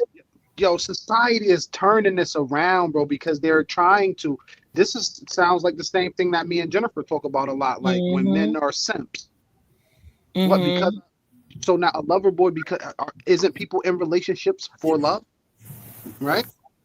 Like if you can't be vulnerable with your spouse or your significant other, like what should I come in there and punch her on the shoulder and be like, "What up, nigga?" Like what do you mean? Like I think that's why a lot of relationships fail. Because black men especially, they're trained to be tough, and they're trained not to show emotion. It makes them look weak, but at the same time, a lot of them are breaking down inside. Absolutely. And that's why the suicidal rate is so high, because they're just bottling up all this toxicity. They have no release. But I feel like if we embrace emotional vulnerability from men, it would be a much better mental health wouldn't be as much of a problem. Absolutely. In the black community. I agree with you, Toya. Yeah, I and agree then with it's that also too. like what's sad and what's disappointing nowadays with most of our black women, right? And this is normally in our African American women, right? When they see a man be vulnerable and be sweet and be kind, he's sassy. Right? Yep. Because mama told you that you don't need no nigga for nothing, right? And mama told you that you could go get your own. You get what I'm saying? So when a man is being vulnerable and being a little soft, because men, bro, we hard all the time, bro. If I can't be soft with the person that I lay with, then we're done. We're done. Right? So, but then when I do try to be sweet and be kind and shit, I get called sassy from the females. Cause y'all wanna run the house. Y'all want to be independent. Y'all want to be doing all of this until Valentine's Day come around and I got you an orchid and you don't like it. Or it's snow outside and you need some nigga to come shovel your snow out and get your car out. Right? I'm sassy all the other times. But I ain't, you get what I'm saying? Like that's just the society we in, bro. And it's just sad. Yeah. What you got, Brandon? I mean, I understand what she's saying in terms of ladies being the problem, but at the end of the day, it's like when a man does choose to be vulnerable, women remember that one moment. That one moment. And they hold on to it. Forever. It's time for y'all to get into an argument and she want to bring it up. And it's just like, why did I say anything in the first place? Yeah, it won't happen again. And clam up. It won't happen again. Never again. Never again. You won't have another story. So how I'm supposed to trust the next woman? You're going to do the same thing. It's hard. It's hard. Yeah, you won't have no more ammo. Not off my account. Yo. I won't volunteer nothing else to you. I promise that. So let me frame this question, right? So you guys went through the same thing I had to go through. What kind of lover boy were they talking about? Like a lover boy that plays the field, or a lover boy that's kind and sweet? And for the majority of you guys, you kind of went down that same route with that one. At first, when I was thinking about it, I was like, lover boy, like, you know, someone to get her back in that mood, practice those, put it back in the place, that type of stuff. But after listening on the second time, I think it's more the second one where someone that's in touch with their feelings. So I think You're cutting out a little. Huh? Cutting out a little. So I think that's not what she's looking for. I'm gonna be real with you. In the long run, that is only temporary. You get what I'm trying to say? Because once she gets back on her feet, or she gets back in her rightful place to say, she's gonna be looking for a strong man. At the end of the day, ladies like strong men. Cuddling and all of that is cool. A guy that could meet your needs and all of that stuff and is affectionate. That shit is cool for a few. But at the end of the day, let that masculine guy walk past that's in shape, that's diesel, deep voice and everything. Shit, what's going on? But what about the man that's well-rounded, that has some toughness about him, but still That's can all the be, qualities. But still you be know, lover boy. How much time you gonna want to see? Well, I'm not gonna want to see him cry every day. That shit gonna be annoying. And that's But, you know, well-rounded versus being called a lover boy or too hard. Well-rounded. Well-rounded. Yeah. Still, even the Little bit of I this, agree little bit with of that. you. I agree with the well-rounded, but well-rounded don't play, because ladies look for the most masculine guy, survival of the fittest, the one that's gonna protect me. If you see that well-rounded guy get knocked out by Debo, yo, bitch ass. Nah, bro, that's the animal kingdom. That should only fly in the animal kingdom. Mammals and animals look for the most masculine of species. No, like, bro, like nowadays in this world that we live in, you'll see the most two opposite beings in the world together. True. Yep, You know what I'm I saying? give you that. I give you that. Anything, That's true. anything fly. Because of the society. Let me tell you, we live in the greatest country in the world. Let me tell you that. To live in America give you a false sense of pride that you could do anything. That's one thing America is good, because you know you're protected. Once you leave outside of these great walls of America, that lifestyle that you think you can live and this facade that you believe, you know what I'm saying? That should fall apart outside of Sure, the 100%, automatically. 100%. You know what I'm saying? So that's why people got to understand why America is great, because once you leave, you can't have that, oh, I'm gonna be this dainty and all of that. No, you got to work. You got to be tough. You can, if you have money, you can, but outside, I don't think so. Yeah, I don't think so. So, what you got on this one, P?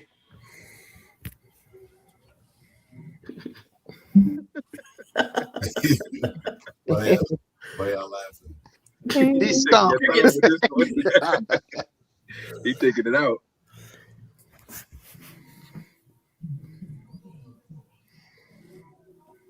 I ain't got nothing else on this one, man. This one is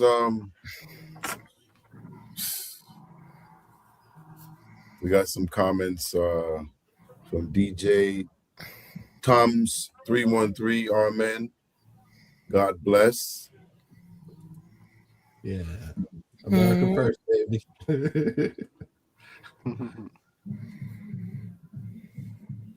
Yeah. Hey, somebody. But in closing with that one, any closing comments on this one? I got something. Ladies, get you a well-rounded man. You ain't got to worry about him puffing up his chest to defend you. He got the pew-pew. He know what to do. He know which laws to follow. Hey, I got to hurry up and try and leave the area. They chasing me. Okay, then I can defend myself. But I'm going to talk to you about how I feel, after everything is over and done with, so you understand where we at. I need you to understand, I agree. I want to touch that too, because you know what I mean. I consider myself a lover boy, but I'll probably break your neck too. So it's all about, you know what I mean. It's all about well rounded. A little bit of this and a little bit of that. Yeah. I don't think being a lover boy eliminates you having masculine male qualities. Well said. Right. Facts. Well said. I agree But with we that. still really don't know the real definition of lover boy. Yeah, we did. We I'm still just didn't know. making it up, right? Because everybody has their own, you know what I'm saying, definition of what a lover boy means. So, like for me, I love my woman down, and I'm gonna honor her. But at the end of the day, you disrespect me as a man, or or in any form, we could get down there too. You know what I'm saying? But I'm a kid. That's what I think when I hear lover boy. Like for example, like my son, for Valentine's Day, I had made him a sweater, and on the sweater it says lover boy. Because he's just sweet. He's a kind kid. He loves his mom. You get what I'm saying? So do we put that on? You know what I mean? Yeah. Like it's all about what we perceive it as. And honestly, I just feel like, it's just somebody who has a kind heart, bro, who's not afraid of putting down their masculinity to be kind and be nice and be soft, because I can be hard as a nail. You know what I mean? So it's all right. Cool. I respect that. So we landed there. Let's switch to the next one. All right, y'all. I'm out though. All right. All right, then. Good night. All right, good night, y'all.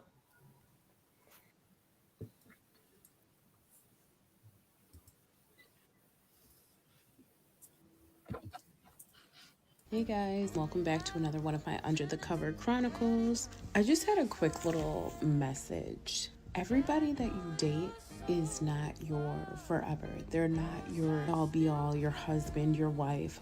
I feel like if people approached dating with that in the back of their mind, they would let go and have much more memorable, amazing experiences. Sometimes you're just meant to experience a person, just meant to have a deep conversation, just meant to cross paths in life. Doesn't mean they're bad, doesn't mean you're bad. It's just what it is. I feel like if more people approach dating like that, they would be better off and understand dating for what it is. Period.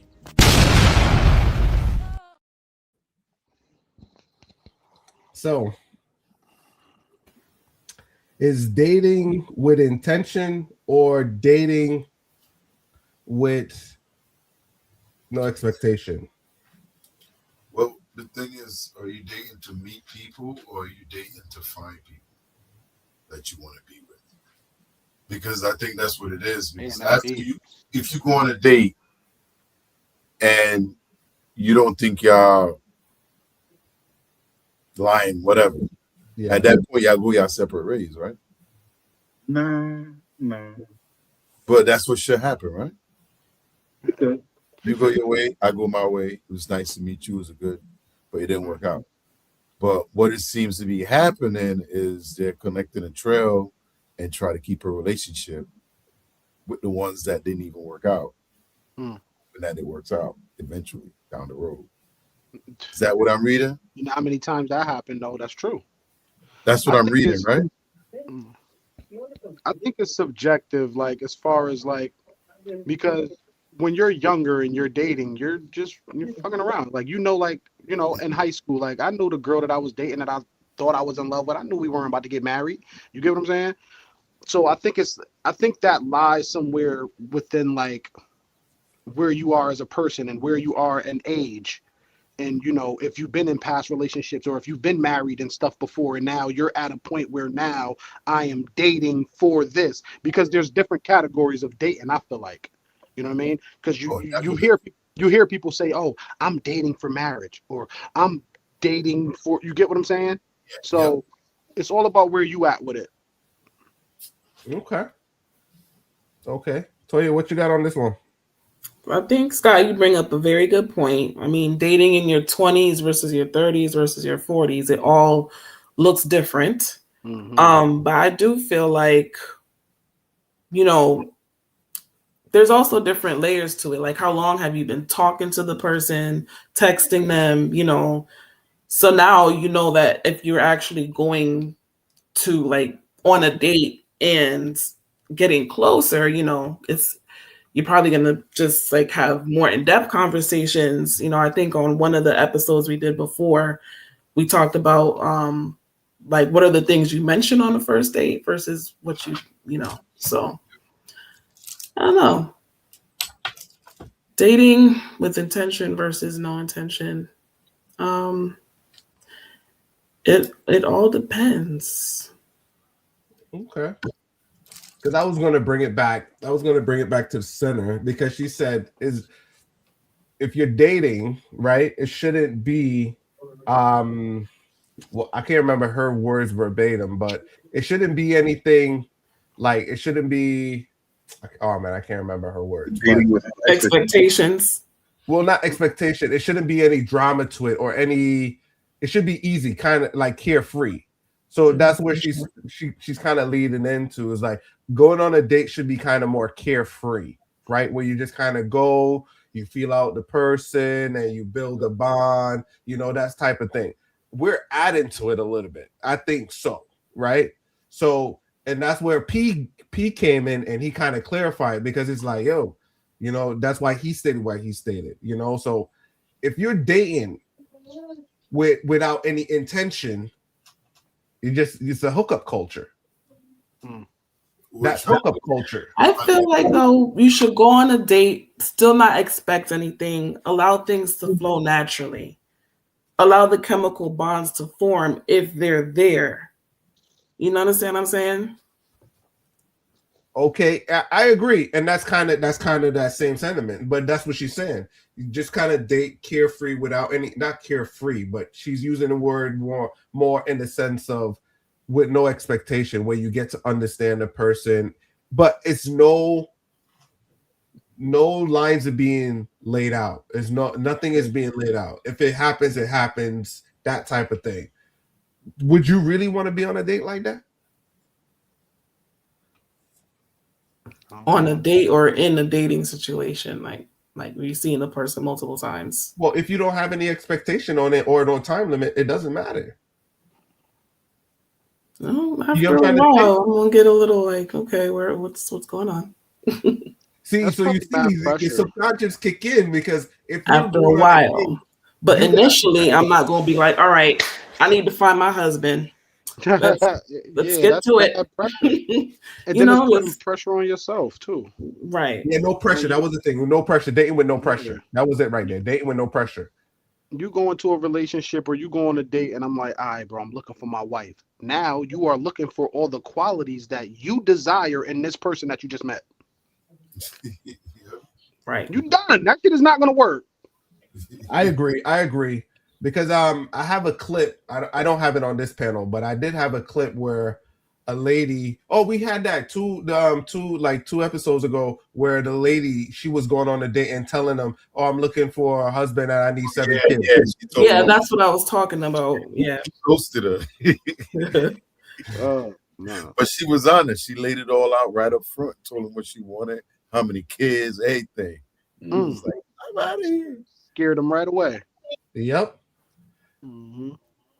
So this one, I think people should date with intentions because you know what the lines are once you get there. Because if that person that is not meeting your expectation, because you see people get into carefree love where, oh, I thought you liked me, or is this? It comes off of the same thing as people leading people on. You know what I'm trying to say? Yeah, you could meet someone, they could hit, they could go through that whole thing, and you automatically be like, oh, she loved me. You know what I'm saying? You got caught up in the cookie and now, oh, she loved me. I got a little cutty now. yeah, this the one. And she's like, no. It just happened. I was on tequila, nigga. You know what I'm saying? You know what I'm saying? Listen, I'll say this much. I had a situation where polar opposite from a girl, but we just decided to date without expectation. 20 years later, we still together. Just how it began and how things kept going. Listen, brother, because what's for you is going to be for you. You know what I'm saying? You ain't have to work on that. So now you thought y'all was doing something. It was already natural for y'all to just kind of mesh. Now you said it was like, yo, bro, like it was easy for us to, you know what I'm saying? We total opposite, but it just flowed. Now look at y'all. You get what I'm saying? That Like, goes back to my point, different layers. You know what I mean? You're not gonna boom. This is what I need. Just let it flow. We just took a chance. I'm gonna push back. You know what they say, bro? He didn't know he had to sign them contracts. So we What? go, he had to sign the papers. Yeah, but that was after 10 years of just being like, all right, you know, we cooler. Well, how long are we gonna be chilling? Well, yeah, she definitely hit me with that. I'm not gonna be a 10-year girl. I'm like, okay, goddamn, okay. That's when the expectation came in. 8.5. But I respect it though. All right. So granted that, but still, you know what I'm saying? Do most people get through that stage though? I encourage most people to just take a chance, see where things lead you. I agree with the lady in the clip. Date without expectation. Let's see where things take you. Life is all about experiences anyway. You never know where it's gonna lead you. I didn't think I was gonna get married to this chick, and here we are, 3 kids later. Okay. Okay.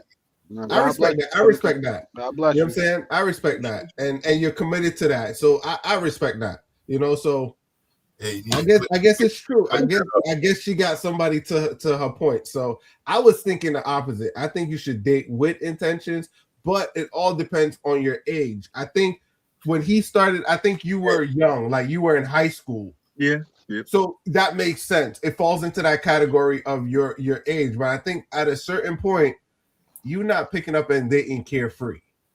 You're not doing that after a certain age. Agree, because at this point, I agree with that for sure. Because then, like, how much more time do you got to waste?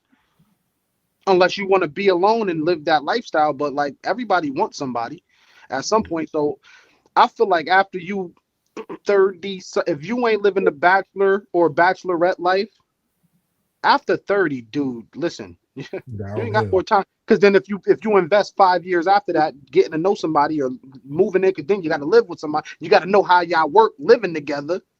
You don't just move in with somebody after. Some people do, but you know, our color, we like to give it some time, right? So that's going to say, you know, maybe a couple years before you really decide whether or not I've seen enough, and we've been put in enough situations to where I might know what she will or won't do, right? I agree. We ain't got no time to waste, bro. We pushing 40, 50, you know what I'm saying? It's time to go now. True. And ladies too, we could base it on ladies too, because I think once ladies get through their party stage and they hit 30, and they know they got to have kids, biological chicken. I'm not playing around. I got to get a couple of these kids in before I hit 40. I got my husband. That's their favorite thing. I got 5-year husband. Yeah. For real. So, I like that though. So Brandon kind of moved me more to the center in this. I gotta agree with that because he's a product of that situation. So yeah, you kind of moved me more to the middle, but I agree. So yeah, he changed my stand a little bit. So that's good. That's good. Any closing thoughts? Hey, the most important part of dating is when you set up the date. And when you set up the date, you should talk about what your intentions are. That's the whole reason. Like, why are you taking me out on a date? Well, what you looking for? Exactly. Yeah. So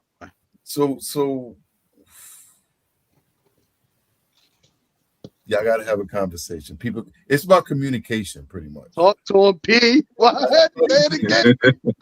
Talk to him, P. Like, yo, because you can eliminate all that. You got to communicate. That's why I think a lot of this stuff is lost. Get out your phone and talk. Talk. You gotta talk to somebody. Hey, stop feeding your phone at dinner, bro, and just talk to me. Just like the last chick, she's on TikTok complaining, and the husband don't even know she don't like goddamn orchids. You know what I'm saying? Because there's no man in the world that's gonna keep buying a woman the same thing when she said, "Baby, I don't like this." Agreed. And that's what I said. She probably never told him. No, but she's complaining. This man online getting 100 million views, playing the card. Whole time he think he hitting that spot every time with the orchid. Every time. The first time she was like, "Oh baby, it's so nice. I know your grandmother loved these. I'm gonna put it right over here." Love them too. Always have. Probably did it to get him. Now he got it. She mad. She mad. He did that so she could get out of going to work. But no, I think she's a stay-at-home mom, which is cool. You know. But the whole dating thing, like, y'all gotta talk, communicate. What did y'all actually do on the date? Did y'all just look at your phones the whole time, or you had a conversation? You know, like that's where the whole thing is. If you ain't have the right date, like you need a do-over. And then there's people out here who just go on date to get free meals. What? Talk to him. So you gotta know what you're getting into. If you go like, hey, I want to go out and eat. I need somebody to sit with me. Do you want a free meal? That is okay. There's people out there that's what they do. But don't lie to like that. Yeah, there's tons of that out there. There's somebody out there for everybody. I'm not paying for no free dinner. Opposites attract for real. You know, it's a real thing. But communicate, people. Communicate. That's my final word. Yeah, it got people like that, Brandon. It doesn't have to be relationship. It got people where, hey, they down for company, and if as long as they could pay for the dinner for company, they cool. It doesn't have to be, you know. Yeah. Hey, we could work on that app. I'm dead serious. Like that's how apps work. People log in, find a job. Go up here and find out whatever kind of date you want. There's somebody up here trying to date just like you. All right, so let's roll into the next one. So, Brandon, I'm gonna let you choose this one right here. I gotta get up out of here, man. All right, Scott. I appreciate y'all. I'll see y'all next week. Hey, cool. 12, you were saying? I was saying I'm gonna do 2 more clips because we hit 11, right? All right. So, gross or cops? Let's go gross. All right. So the next clip. Here we go.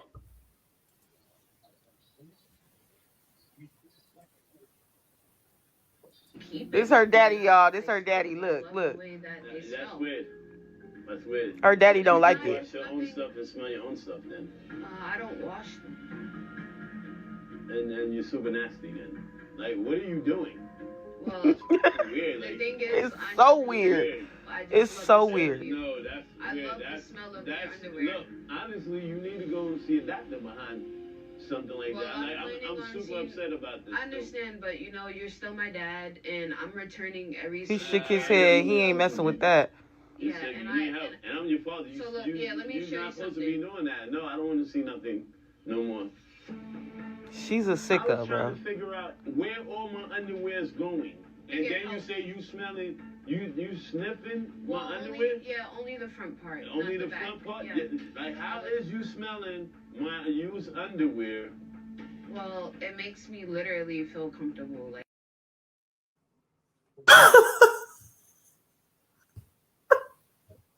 Ew.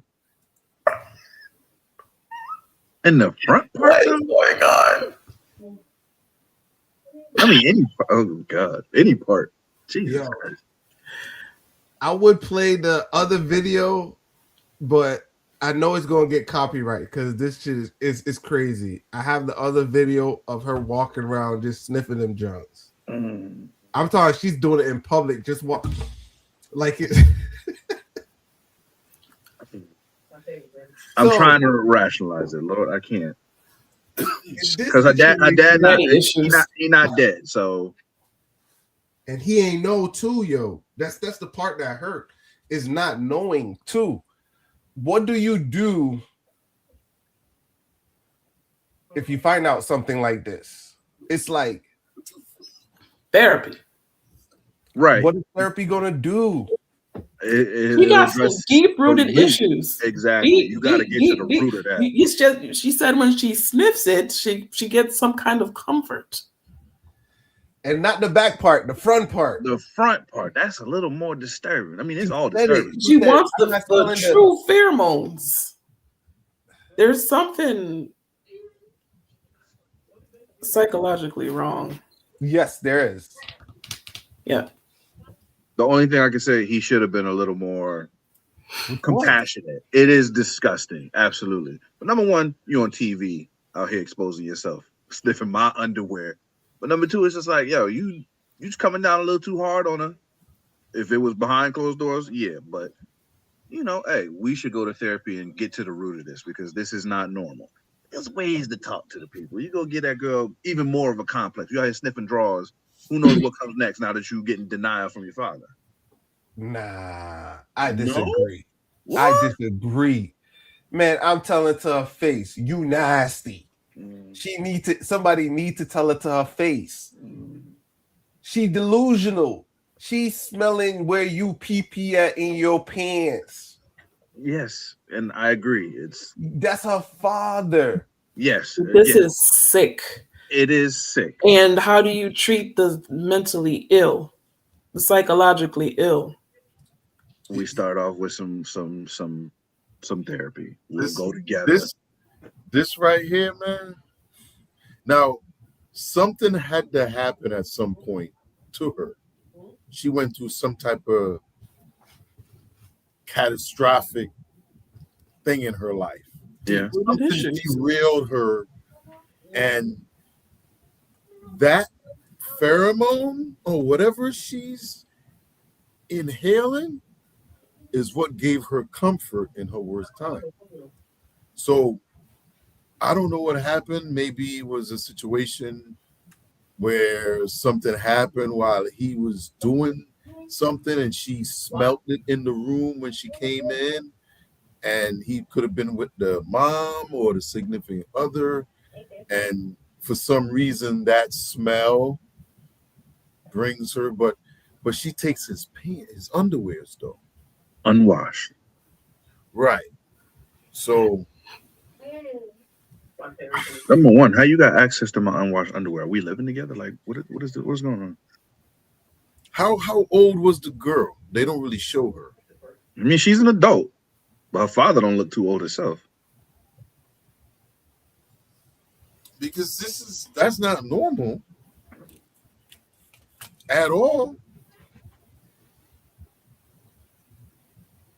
Now, if she was doing someone else's, it would be okay, I guess. I guess your mom and your dad is the last two people that you would want to be doing that to. It got a couple more people you would add to that list too. Oh yeah. But I'm just starting out. Like, we're already at the top. You know what I'm saying? At this point, she about to climb back into Gucci. You know what I mean? She right at the top. PP Coochie. She's finna climb in one, and she chose the one she came out of to do that. That's beyond, like, I guess we're all normal, but something had to happen to her where this is okay. And I don't think therapy is going to help. What do you suggest? Because, well, okay. Hey, Dad, you can't leave no more goddamn underwears in the house. Every night, you got to throw your shit in the wash. Every night. Because she's stealing underwear. She coming in my room and stealing my underwear. But now as the dad, I'm being inconvenienced. It's like, how about you not take my underoos, you know? No, I think I'll be honest. I think this is too close to to incest. I think she knows that it can't go any further. But if I was dad, I would say time to pack it up. I did as much as I can. Time to switch state's name and keep it moving, because yo, to fixate on my dirty underwear, not my clean ones, my dirty ones, shows a level of nastiness or filth that you're willing to walk around with my dirty garments and sniff them. You get what I'm trying to say? So something is gone, yo. It's gone, because and it's not like she's walking around like it's a binky or a blanket like a baby would have. You know how the baby drop them on the floor, pick them up, put them on their face. She's crutching it like it's a crutch. So now you a grown ass adult walking around with a man underwear. It's like this. If just the display of seeing it in public, people looking at you, your senses are gone beyond the part where most ladies won't hold up a guy underwear in public and sniff him, even a clean one, because the perception, you know what I'm saying? It's like, think about it. How much dudes walk around with female underwear and be sniffing them?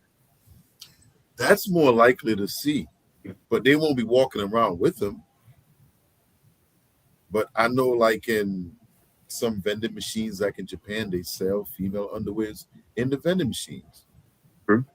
But you never find male underwears in no vending machine. That's like highly unheard of to begin with. And then you see dad's underwear? Mm-hmm. Like, I'll be breaking into people's houses and stealing underwear. I'll be hitting laundry mats. I'll be hitting, you know what I'm saying? But to be doing dads? Man, it's insane. That's insane. You was talking about app. This is an app you got to create. Ooh. I just think the whole situation, it goes beyond being, a weird addiction. This is mental illness, and can't leave my kid behind. Get him checked into a mental hospital, whatever it is I got to do. But I would be worried about. So that video you saw, right? That was the first time he was finding out about. Yeah. Yes. Okay. So this is first contact. God damn. I got one more clip, but I don't know if it's going copyrighted or whatever, because that's why I showed the distorted one from off of the TV. But I wanted to make a comparison, but I don't know if the comparison is a good one. Let's hear it anyway. So the comparison I was thinking, because you asked that question, so in the back of my mind, it was a comparison where the ladies, where they probably have a stillborn or whatever like that, and they give them a doll, and the ladies walk around pretending that the doll is the real baby. You get what I'm trying to say? So they kind of give them that to comfort them. That was the only close situation that came to my mind. I don't know what's the right terminology for it, but they give the ladies a rebirth doll. I think that's what they call it, a rebirth doll. And they give them these dolls. So I was trying to make the correlation, but I can't seem to see if that's a good correlation, where is a rebirth doll the same thing as this young lady sniffing, even though it's a father's. But you know what I'm saying? And the father's still alive, right? Exactly. The doll is to deal with, that passing. So right. Mm-mm. Well, it's still life to them, though. It's still life to them. So they really think the baby is alive. So that's why I was thinking about it, and I had to. I'm really thinking about it, because I seen a lady. She'll show up to the emergency room and be like, "Oh, my baby fell. She need a Band-Aid." Yo, it's real, yo. Some ladies show up at the hospital with the fake doll, claiming that their baby is hurt because they dropped the baby. So they're going through the full motion. This is reminding me of that movie Straw. Okay.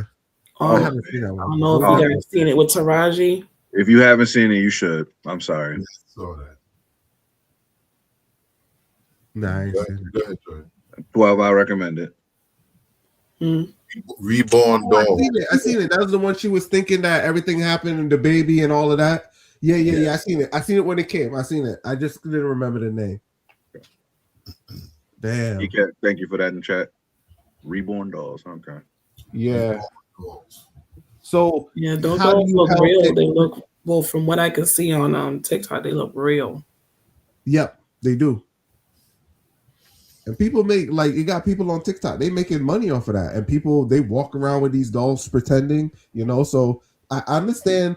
I have sympathy for the ladies that are going through it. I get it, but the ones that are just pretending, yeah, I can't really rock with them on that, But think about that, yo. What do you give her? Because what is like this? What is the reason, Brandon, right? So I agree. You won't leave your child behind, right? But what is the next evolution of her process? If it's your underwear, what do you think? So if you say, nah, what is she more likely to do? Or the next stage? Because why the front? You get what I'm saying? Again, is that the literal pheromones that calm her down? I don't know. That would be next to impossible for me to understand or explain. But therapy, we can outline it and figure it out. Hey, maybe it's the smell of your father overall that you. I'm sure there's some kind of psychological theory out there to explain this. I don't know. Just when he was saying, regardless of what it was, that this is sick, I'm your father until you're sick, nothing was clicking behind those eyes to say, what, maybe I need to stop. And she wanted to show him too, and he's like, I don't want to see nothing. I mean, there was the Oedipus complex, right? Isn't that when the man loved his mother? Right. Now is there some kind of complex? Oh, the Oedipus complex. Yeah. Okay. What's the female version? That's what I'm trying to figure out. Is there one? Incest. I mean, while there might be psychological theories out there to explain it, this is a psychological issue, clearly. Yeah, because that's what I'm thinking it's leading to. You get what I'm trying to say? Is so she's stuck in a stage, and I'm not thinking her, I'm speculating, right? So I think she's stuck in a stage where she know that will never happen. So the next best thing to do is I'm gonna just stay with the underwear. You get what I'm trying to say? I'm gonna just stick with the underwear and go crazy with that because they can't put me in jail or I can't get locked up or whatever like that. You know what I'm saying? So my question would be, is she only smelling dad's underwear or does she do other guys too? Well, I don't think she ever made it out the dating pool to do it. Yeah, it looks like only dad's. And dad need to have a conversation with her, a real conversation. I think this has all caught him off guard. So he kind of dealt with it wrong. Because that's a lot of stuff to go through your mind. You know what I mean? A lot of things going through his mind. So once he get to think about it, I think they're going to have a better conversation. I don't think he should leave his daughter behind, but she definitely need to come up with a plan. Even if it ends with her getting the fuck out, getting her own place. You know what I'm saying? Because he about to lock all his underwears up now. So what would that plan look like though? If she gets her own place, she no longer gets access to the underwear, she's gonna have a mental breakdown. And that's where the help occurs. These underwear are giving her comfort. So can we buy her like genetic ones? Like what? No, why are you feeding into it, enabling it? You can't just cut it out. Well, of course you can. A little 72-hour hole without my drawers. You're gonna be all right, just like Ward. You gotta wee her off. Yeah, no, I'll give you the 3-day-old underwear. Nah. Cold turkey. You ain't getting no more underwear. You did a double shift yesterday. I want that one. Whoa. I don't want the 3 days. Honest conversations like that. Yeah, nah, that's mental illness for real. I ain't going for it. Like And then you know she had to dig through to find it. You know what I'm saying? Listen, you put her in the car, you bring it to the Institute of Living, and you say, "I'll see you in a couple weeks." That's it. No, couple weeks. Couple weeks. How long she been without sniffing? my drawers? So you think so? Are we gonna put her on something else? No. This What is if- like Pookie in New Jack City. She got to go through withdrawals and be done with it. All right. It's like when vapes come out, right? You just change the cartridge, give her a different flavor. Switch that out, and we're gonna drop Tyrone in from down the road. Your letdown system is reminding me of like heroin and methadone. No. Cold turkey. Exactly. No more draws. Cold turkey. Cold Man, turkey. she definitely finna die up in there. I mean, if she do, what if she turning like Incredible Hulk after she ain't get her goddamn sniffing? then you gotta, find the positives in that. She go Incredible Hulk. Hey, maybe you need to go into the UFC. What if they can make her a special concoction? Why are y'all feeding into this? I said don't leave my daughter behind, but I'm not giving her step downs to pee underwear. We're not doing that. At least it wouldn't be her dad's underwear, Is it better to have a different concoction, with the dissociation? No? Okay. No underoos. Even if she got married, I don't want to know what you're doing with your husband. I don't want to know. She's married? No, I'm just saying, as a possible step. I was But gonna say. man, shoot, listen. After seeing her on TV telling her father this, they unpacking it on live TV. You ain't finding no man now. Hell no. She ain't finding nothing. That junk gross. Listen, plastic surgery, name change, should be all right. All right, let's go to the next one. This one hurt my stomach. I ain't gonna lie. Sniff underwear, bro. Get the hell out of here. My parents at that? Hell no. I don't condone. I agree with you. They ain't sniffing near nothing.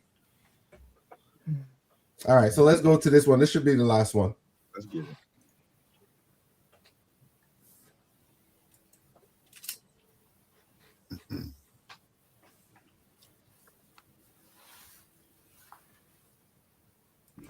I'm already irritated. What are your intentions for the rest of the day? She needs to go pick up her daughter. You need to go pick up your daughter, and then what? We were coming back here to eat dinner. I just brought groceries up in here. Okay. So like I kind of already explained to you and explained to him, this is both of your guys' house. You don't want her here. He's allowed her to be here. Okay, can you I can't physically force her to leave. Stairs. Ask him to step to the stairs. Ask him to step to the stairs. Calvin, come here. Yeah. Calvin, come here.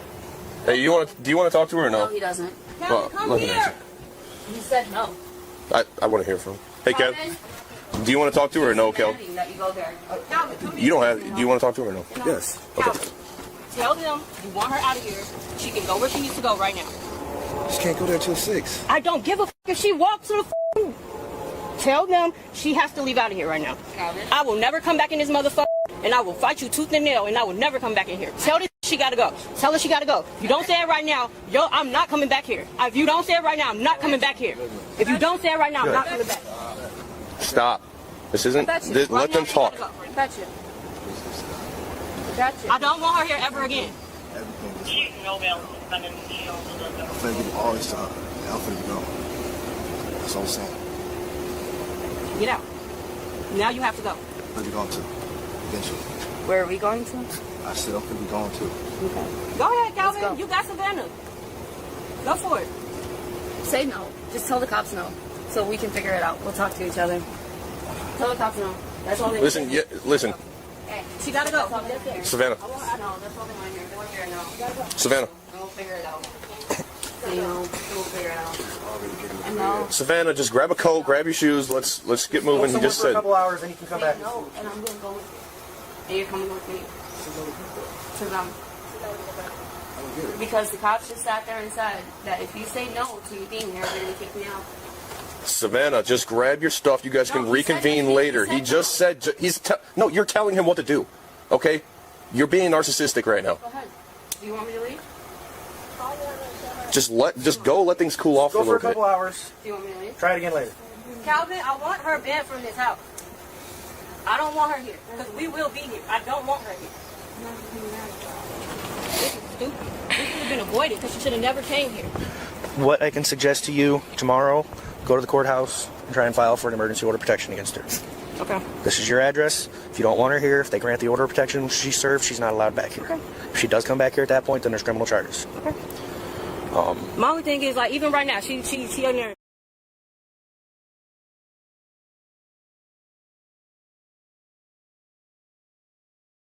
Well, you muted.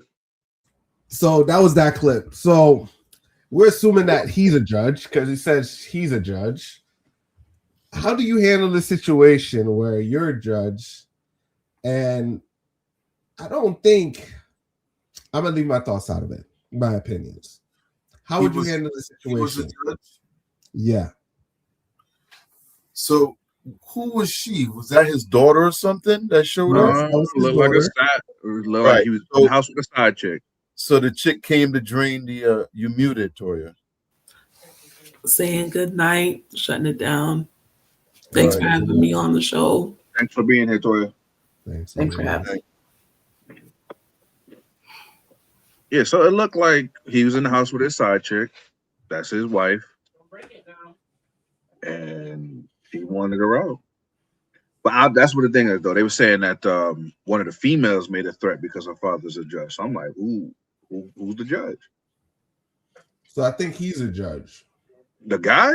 Yeah. Nah. Too indecisive the way he's moving. Because he's dealing. This one kind of was that the daughter or the wife? That was so the wife was outside and the daughter was inside. I don't think it's by the same. I don't think it's she. That's the mother. But wait. We saw two different people there.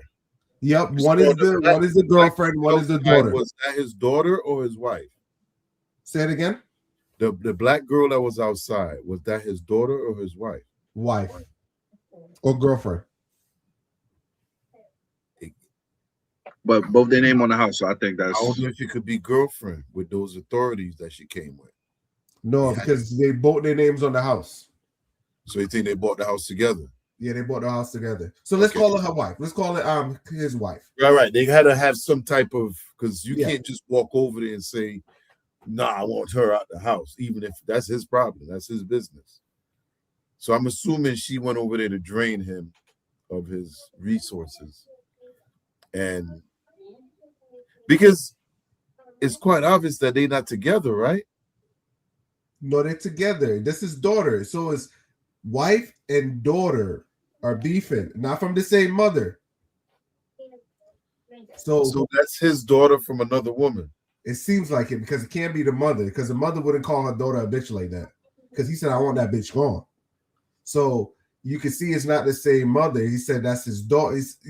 She was referring, that's his daughter. Okay, so that means the daughter showed up, probably out of nowhere, and sideswiped them, whatever. Nah, it could she be. She come home from work and the daughter's there chilling with pops. Yeah. So go ahead. I was going to say, if he's a judge, I think he got two problems on his hands because he's surrounded by controlling ass women. Mm-hmm. He was in between, and I think that's probably why he was so calm, or it may look like he's indecisive. You get what I'm trying to say? Because he has two ladies that are very vocal and very strong in controlling him. They talk very fast too. Because the daughter was saying, "No, just tell him no." The daughter was saying exactly as she was being. I'm like, bro, you cop was like, "Yo, stop being vindictive. Stop being." Yeah, both of them were being manipulative because two of them was giving them ultimatums. You know what I'm saying? Yeah, right there in front of the cop and everything. So he don't got no control over his relationship and over his daughter. You know what I'm trying to say?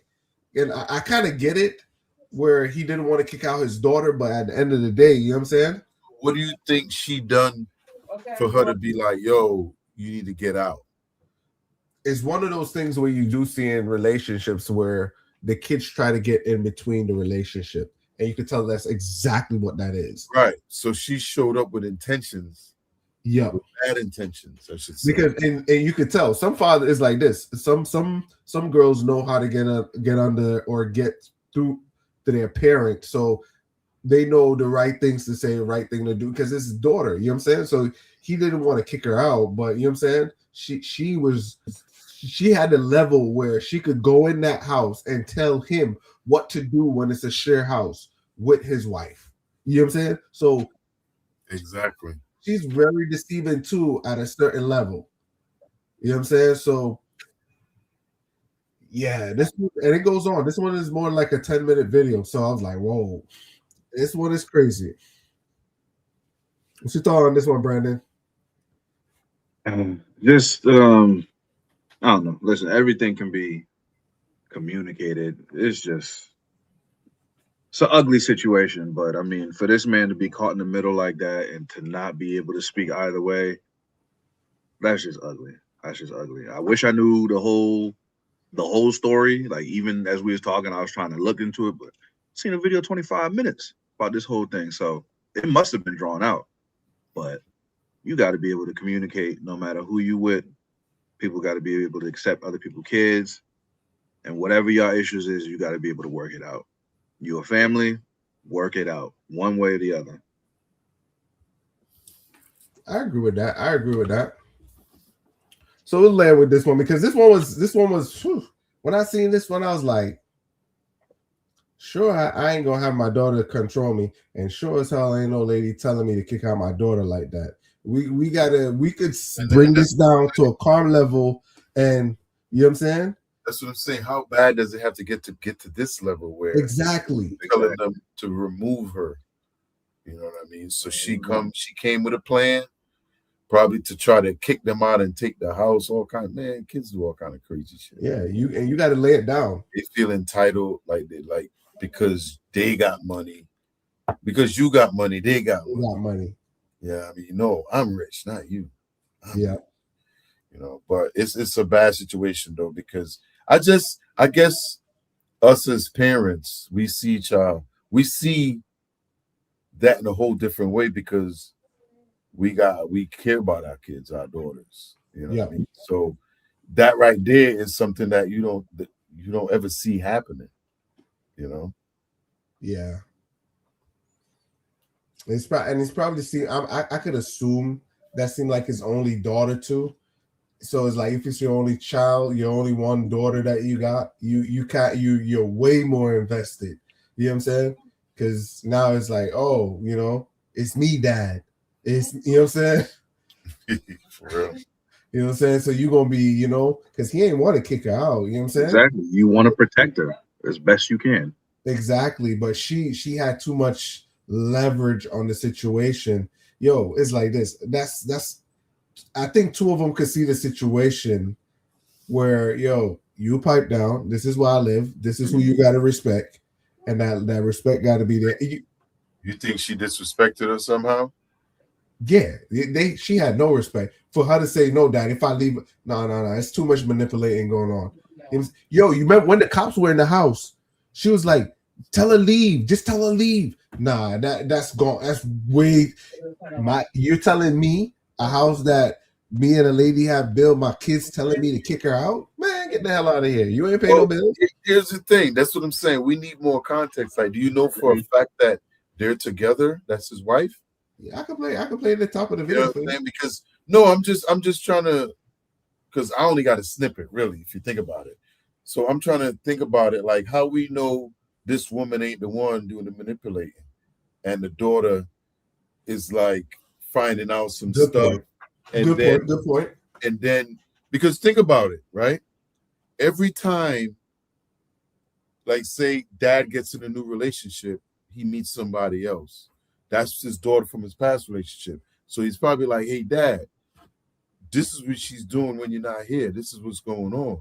And he's like, can't see that shit. So she showed up to be like, hey, this is what's going on. Because you got to remember, this ain't her daughter. So the daughter is there to tell her dad what's going on. And she's like, yo, remove her. She is failing the plan. I plan to cash out in 3 years. And that silent stuff you've been sipping on, gonna cash in 90, 95 days. So you're killing me right now. I get you. So yeah, you gotta look at it from both ends because you gotta think about it, right? The dog that barks the loudest is probably Yeah, he ain't got no bite. Exactly. So the fact that she out there just running her mouth, yeah, just you know what? Instead of us going through all this, just get her out. Get her out.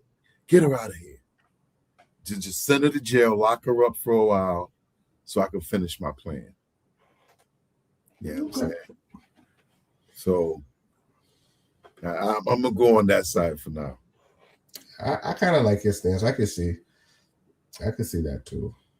Yeah, but I think and then the mother is like seeing the daughter as being a disrespectful because yo, even like for us growing up, right? Even if you didn't like somebody, parents or whatever, you still respected them. You still, you know what I'm saying? You wouldn't curse in front of people. Once grown people was grown, you don't curse in front of grown people. That's something you learn growing up. You know what I'm saying? So the fact that she does that in front of her shows that she really don't respect her. Yeah. At all. She want her out her father's life. She's like, yo, before your ass got here, I was getting $3,000 a month. Now I'm getting $150. You got to go. You got to go. But yeah, I'm gonna leave it there. Okay. All right. So thank you guys. That was Late Night Line. So if you want to join the panel, we went over by a lot. If you want to join the panel, I ain't put up the QR code. So you could go to the bio, check us out. Got a WhatsApp link right there. You click on that one, it brings you to the WhatsApp group. You know, you guys want to come up and definitely participate, you definitely can. So we're looking for more people to join the panel. So closing remarks, last thoughts before we land. P, what's your last thoughts before we land? Communication is key in any relationship if you want it to last. If you want to make next Valentine, put your phone down, have a conversation. Brandon? My last words for this being episode 11, we had a nice turnout for the panel. May we continue to have a nice turnout. People, if you are willing to participate and you want to be in here, please hit that link, that QR code above 12, and let's keep it rolling. Definitely. So that's it, folks. We're out. Peace.